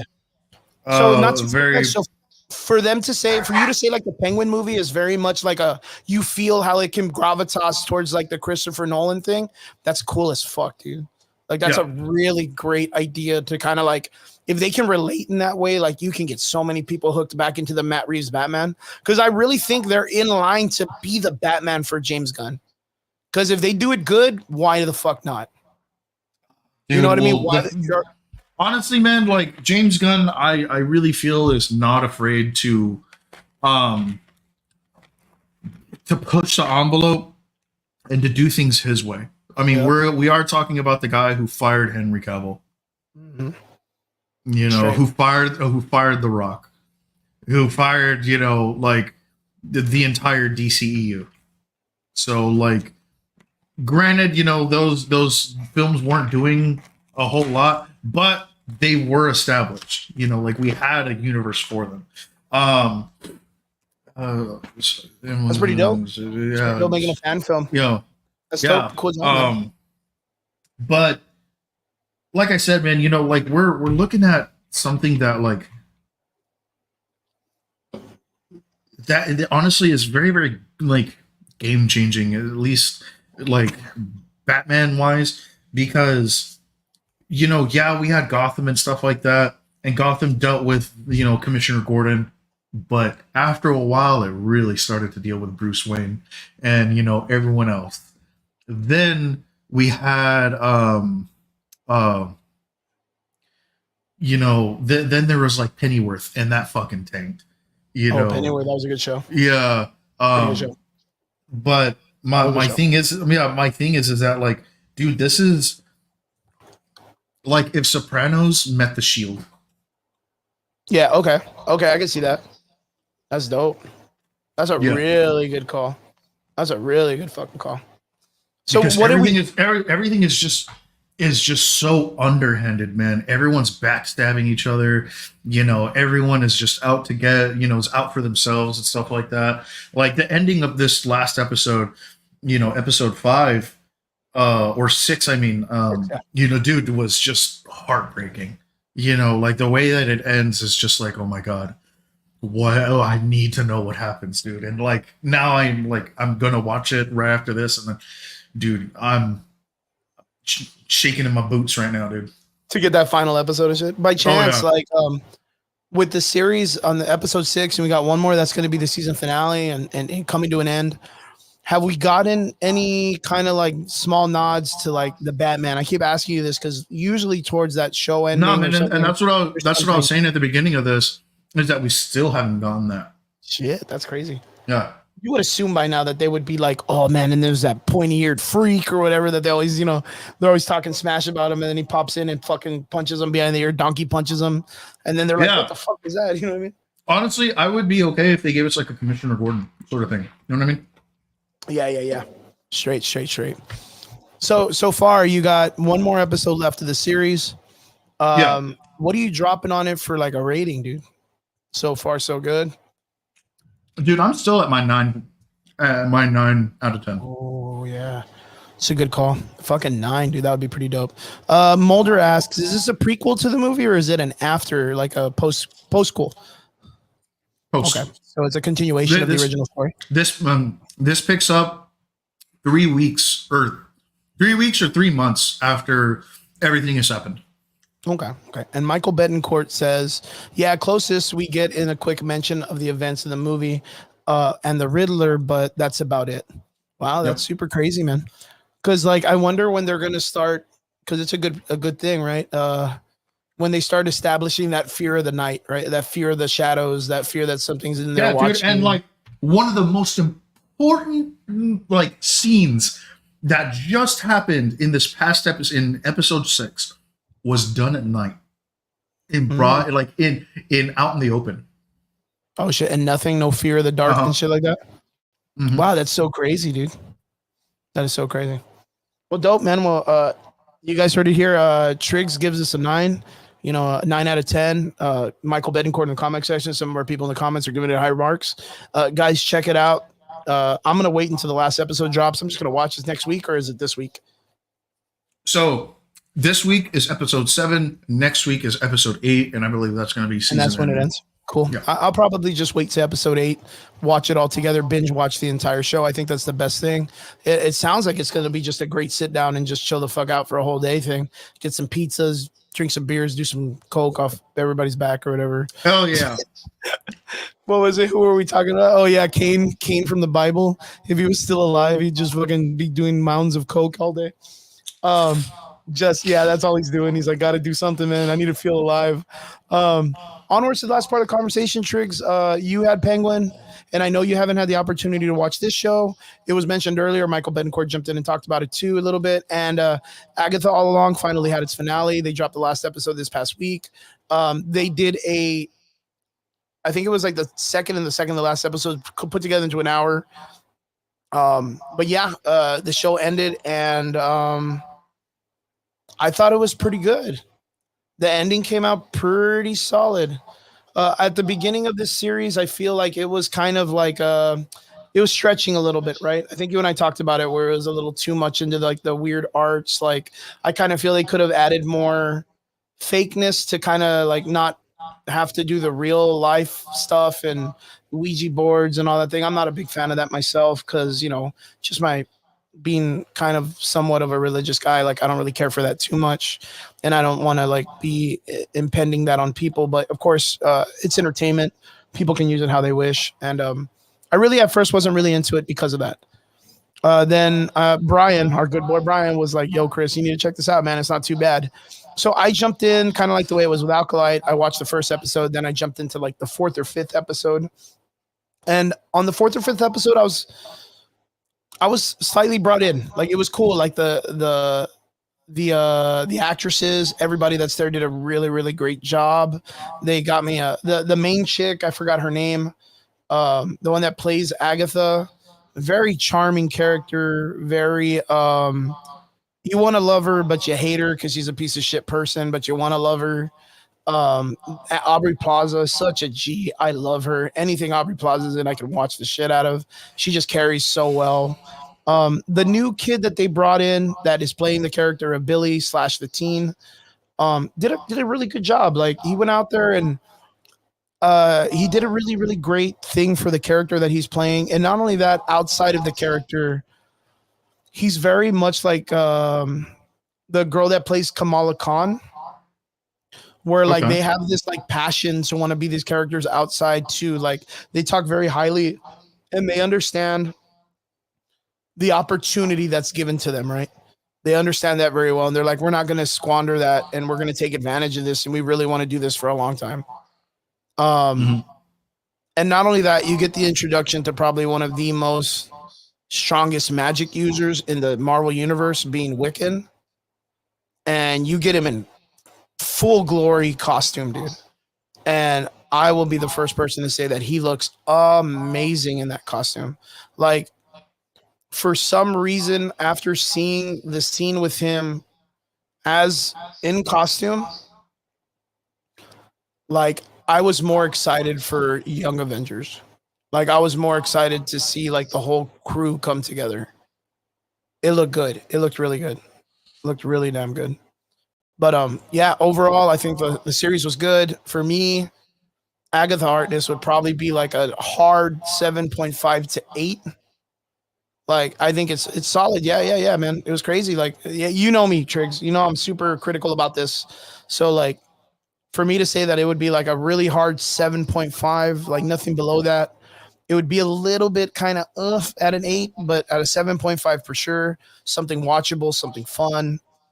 And then it floats right at the ending of the episode. There's like a really fun Easter egg right at the very end where like, you know, what happens to Agatha Harkness. You know, she becomes like this like ghost spirit in the comic books, like way back in the day, right? Do you remember that shit where they would always draw her as like a Casper the Friendly Ghost kind of shit? Well, that's you don't get to see the character as that, but you hear her, and right before that, something has happens where you know she's not on this plane of existence anymore in life. But you just know it's going to be very haunted mansion, ghostly Agatha in the next show. Very Luigi's Mansion. Yeah, and it's going to be a Wiccan show. Um, Yeah, man. It was pretty cool. Michael Betancourt says, I'm gonna say it here. I was psyched for this show from the start and got shit for it, but it paid off. Yeah, 100%. I'm still not a big fan of like the first two episodes. It wasn't really like catching me, but the last part of it, they struck the landing really, really well. And Michael Betancourt says, from a folklore standpoint, it did such a good job of mixing fantasy magic and analog magic like candle work, pentagrams, etc. Yeah, yeah, 100%. They really did their due diligence in keeping with the actual stuff that people really, really use.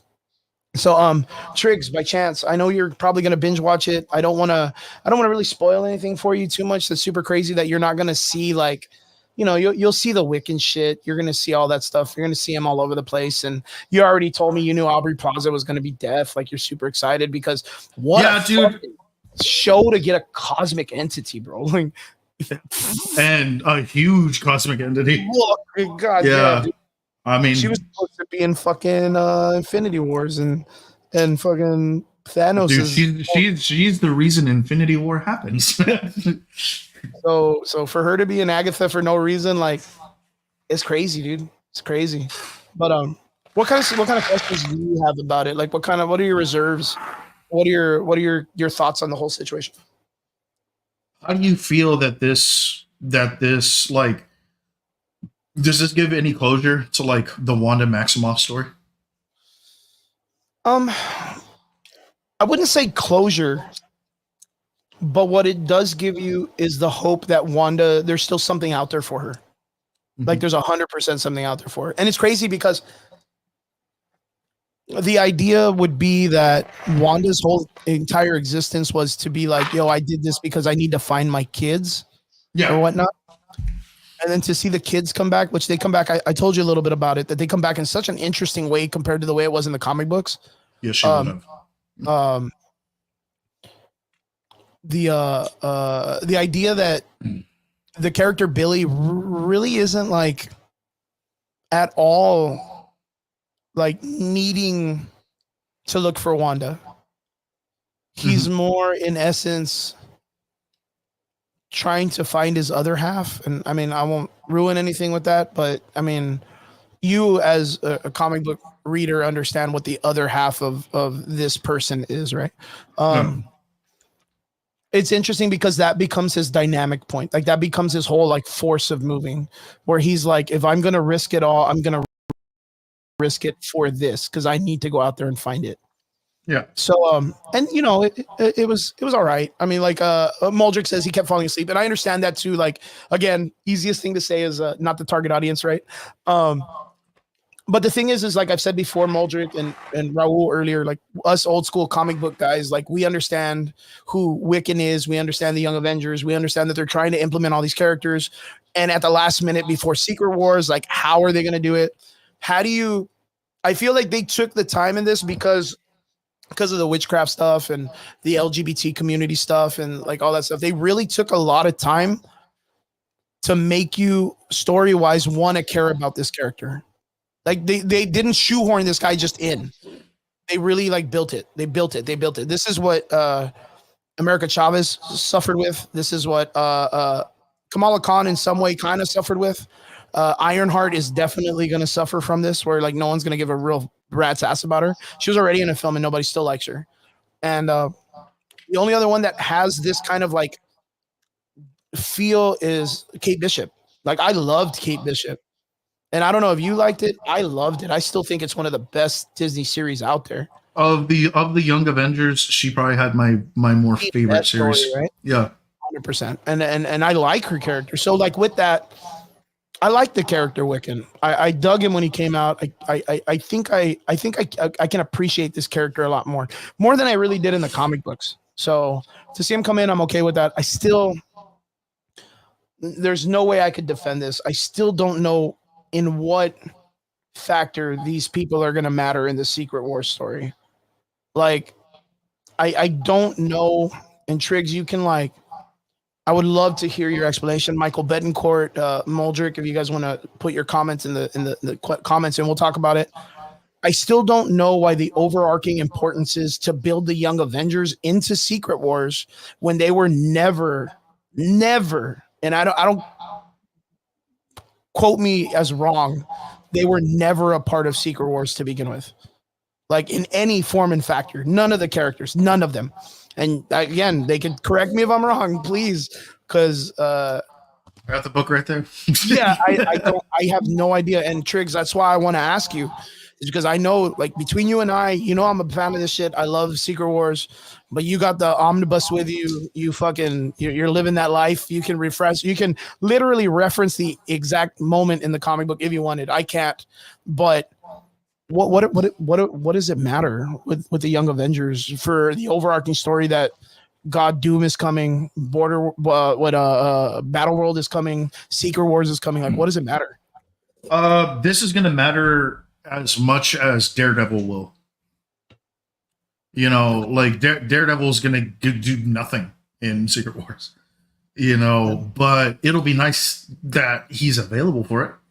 It'll be nice that they're available for these things. Like an asset. Because you got to remember, yeah. Because you also got to remember, dude. Like, you know, we're like Battle World is like several hundred characters deep. You know, we have like maybe 100, maybe. Yeah. You know, and that's throughout the entire continuity of the MCU. So, like, granted, we have plenty to work with, but we have nowhere near as much to work with, you know, as Secret Wars did in 2015. Okay. You know, as it is, Time Runs Out is a fucking huge story, just as important as Secret Wars was. Yeah. You know, I mean, if they do, that's a real, dude, if they do, then because cool, dude. From what is it? Thor: Love and Thunder. The daughter is, a lot of people think that she's that girl that's Infinity. I forgot her name. She's like another character that's in A-Force that looks like Infinity, and they think that that's the daughter of Thor. That's gonna be her original character. She was like this. I forgot what her fucking name was, but wasn't she Gore's daughter? Yeah, isn't she Gore's daughter? And then Thor's yes.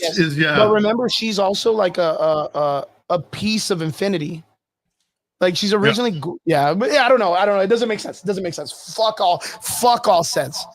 But like, again, like, I get what Michael Betancourt's saying, that it's a section of Battle World, but who read that section? Like, you know what I mean? Like, that's what matters, is like, who cared for that team? Like, A-Force was already referenced slightly really well, in my opinion, with She's Not Alone in Endgame, right? Where all the characters come to back up Miss Marvel, and you're like, whoa, A-Force, how cool. But yeah, like, I think that's the current dynamic where they're just really sending the Avengers in the first place. Literally, you have like only one guy that's in the fucking Avengers team still, which is like the Patriot kid.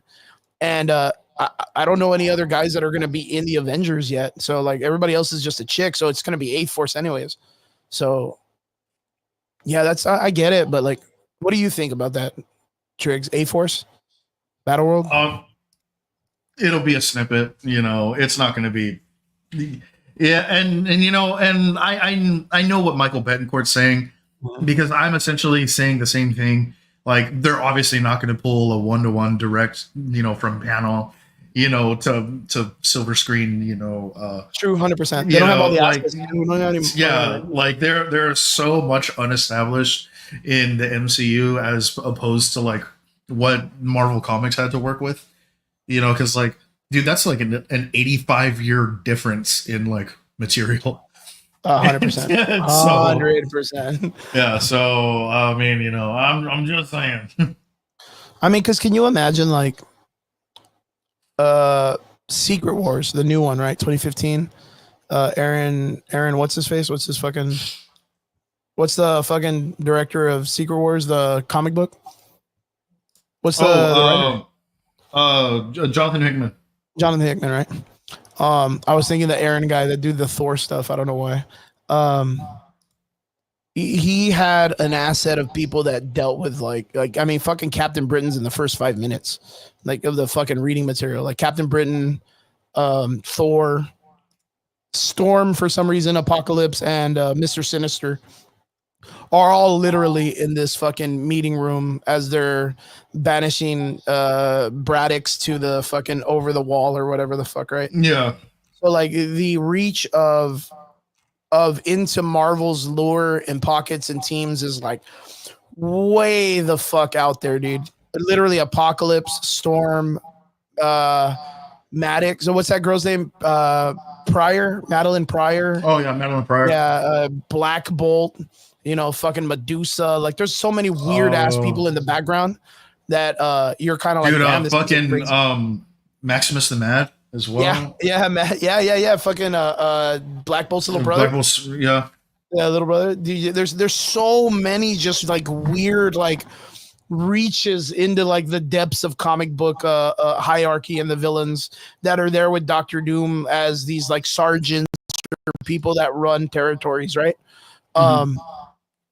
So like for you to tell me, or for anybody to tell me that like that we have everything we need for Secret Wars, like, yeah, I know we don't. Like we 100% don't have what it takes to make it. I mean, even the Life Raft or the Cabal with Thanos, like everything's just way out there right now, dude. Yeah, way the fuck out there. So they need characters. They need characters to fill these roles. But like, let me ask you, and let me ask Michael Betancourt, Mulder, all the guys that are there, Muldrick, and you guys. The importance of the comic book and how it goes. Do you think the characters that they're bringing into it, in the sense of like who they're looks like they're going to have, do you think those characters carry enough weight in the Secret Wars story in those roles? Like, if we don't get an Apocalypse and someone says, "Oh, but it's cool because we got Wiccan," like, does that carry enough weight for you?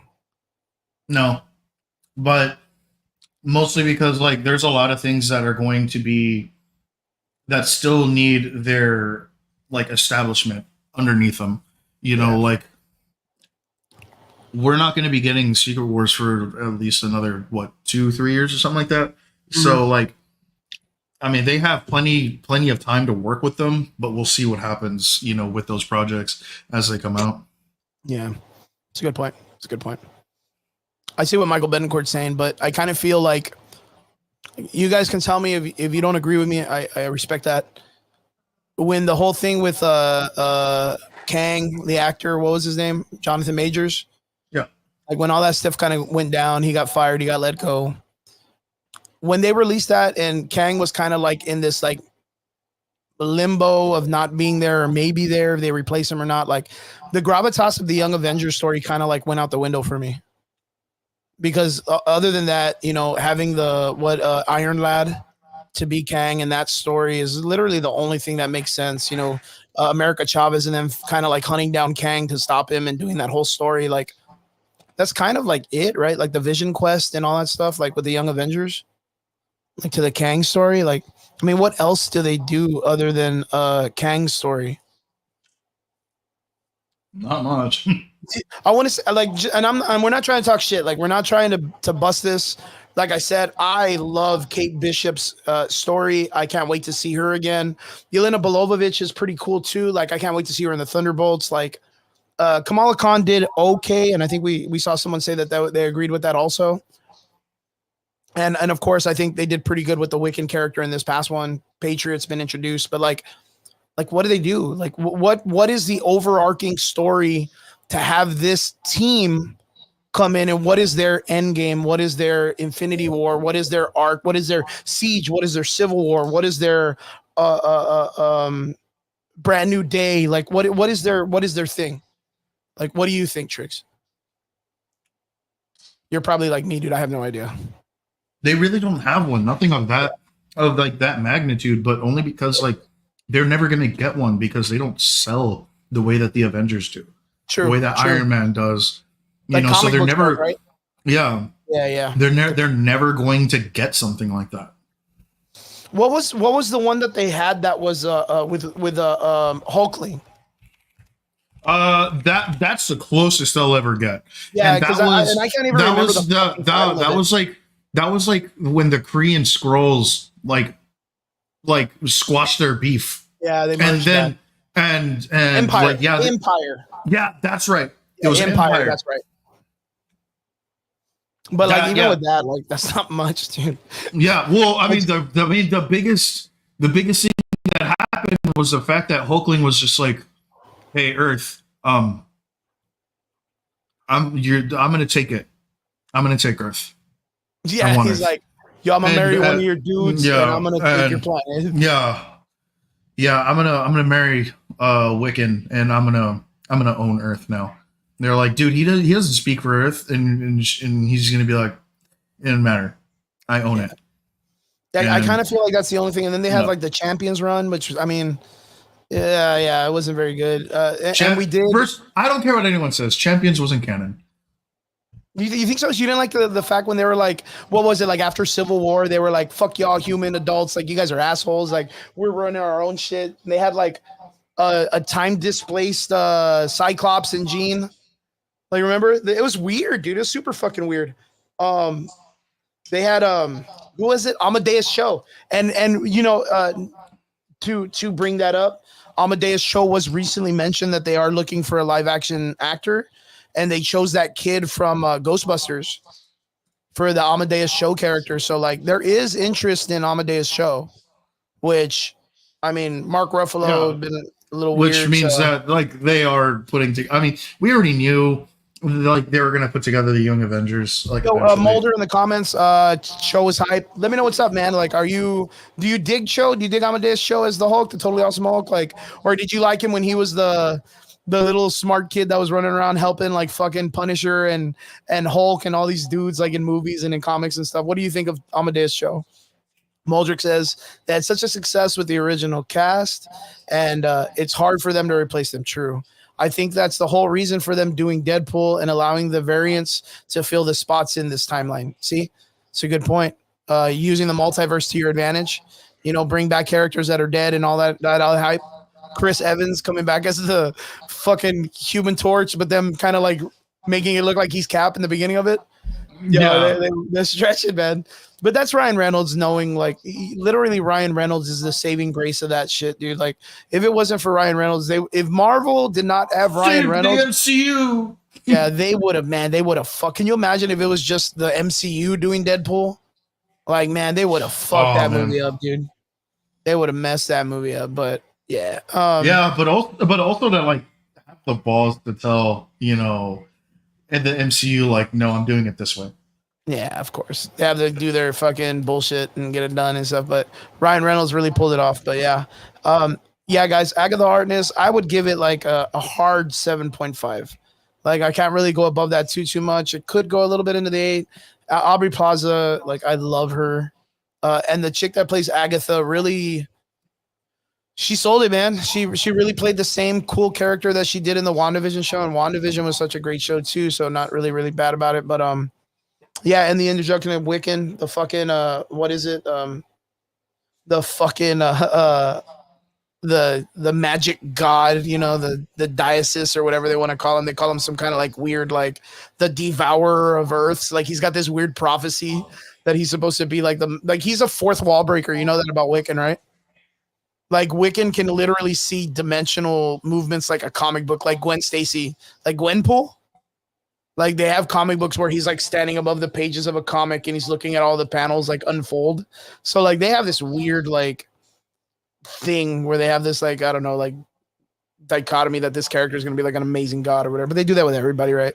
But yeah, so I have never read the show comics. I didn't like them 100%. But me and Triggs agree that the greatest one was him remorsing over the death of the Hulk. That comic book of the the totally awesome Hulk, when he's talking shit to S.H.I.E.L.D. and they all show up on his doorstep, was literally the greatest totally awesome Hulk comic book when he has to talk shit to Captain Marvel. And then he says, oh, Muldrick says about the cast, right? We're talking about filling in the spots in the timeline. It says, because Robert Downey Jr. as Doom he can take the mantle of Iron Man in the comic books. Yeah, that's what we're talking about. The Supreme Iron Man, right, Triggs? Remember when You're talking Victor about Von Doom Infamous takes Iron the Man. role, right? Yeah, it's called the Infamous Iron Man. Infinite, is that the one when he's kind of like racing for it against Riri Williams? They're trying to take that mantle, right? So Infamous Iron Man is when Doctor Doom becomes Iron Man. Yeah, and he literally jumps Riri Williams, and she's like, "What are you doing, child?" And she's like, "Well, I'm doing my role on mine." He's like, "Shut up, stupid ass! I'm Iron Man." Yeah. She's like, "Well, fuck you." They're like, "Well, I'm calling you Ironheart. Fuck off, bitch!" Like he's Yeah. super hard. It's Doctor Doom, dude. It's Victor Von Doom, and then and he's dead. Yeah. So Muldrick says something cool, which is kind of interesting. This could be like one of the last things we talk about because we're already coming to an end, right? You think Robert Downey Jr. was our anchor? The Deadpool conversation? So you think that's what's going to cause the incursion? I could see that. Yeah, I could see it. Yeah. I was kind of honestly on that intro. But like honestly, like I feel as if they're going to give it to Captain America. Somehow. I don't know why, but I have a feeling they're going to give it to Captain America somehow. I mean, that's, you know what? Right when you said that, in my brain, I can remember there was a comic book art, kind of odd, where Kang had came back because he said Captain America needed to be thought out because Captain America needed to be a part of the world. Like he needed to be in the timeline. So like that factor of knowing how important he is that can make a lot of sense. Make a lot of sense. Or like maybe the Doctor Doom variant of Robert Downey kills Captain America, and we get that like as the fucking like first like part of the fucking series of his movies. Like that's the first thing that he does is he wipes out Captain America when we're all like, oh dude, Captain America, he's a G. Like nothing ever happens to him, and then bam, he's the first fucker out of the game. You know what I mean? And then just surprises the shit out. That'd be really, really dope. But yeah, that could make a lot of sense. Yeah, well, that's about it, boys and girls. Well, Captain America is still alive, though. He's just old, and at the moment, he's not an anchor. Well, I don't know, man, because in the Captain Falcon show, when the timeline is really set, there's a lot of people that are talking about that Captain America lives on the moon, which is the Man on the Wall story. Oh yeah. But that's Nick Fury though. Yeah, that's fucking goddamn Baywatch. Yeah. What's his name? That guy, right? The one with the fucking face. Zac Efron. Sure, but the older one. What's his name? David Hasselhoff, baby. Yes. David Hasselhoff. Yeah. David Hasselhoff. But yeah, no. But like, that is a point, right? Because David Hasselhoff was the original Nick Fury. Then we have the Sam Jackson Nick Fury from the Ultimates universe. But like, I kind of feel we've talked about this before, where like we have old Cap, but now we're gonna have a young Cap because of what happened in the tower after the first Avengers movie when he fucking Bucky still alives him and hits him with the staff, and that's going to be the Captain Hydra, Captain America. Like there's a really good setup there, dude. So like, but if he's the one on the wall or the old man's the one on the wall, that'd be pretty fucking dope. That's a great way to come back to original sin. Fuck, dude, like original fucking sin, Triggs. Dude, man, but here's the thing though, dude, like if they did original sin, it would cheapen a lot of what was happening in the older movies. Yeah, you can really fuck around with people. Dude. Yeah, and on top of that, a lot of those actors aren't even around anymore, or aren't like a part of the deal anymore. As it is, I mean, dude, Scarlett Johansson's never coming back to Marvel, especially after what happened. Man, that sucks, though, right? So like, as awesome as Original Sin would be, like to me, Original Sin for you is My Siege. We'll probably never get either one of those. Oh yeah, that's 100%. We're probably never gonna get that shit.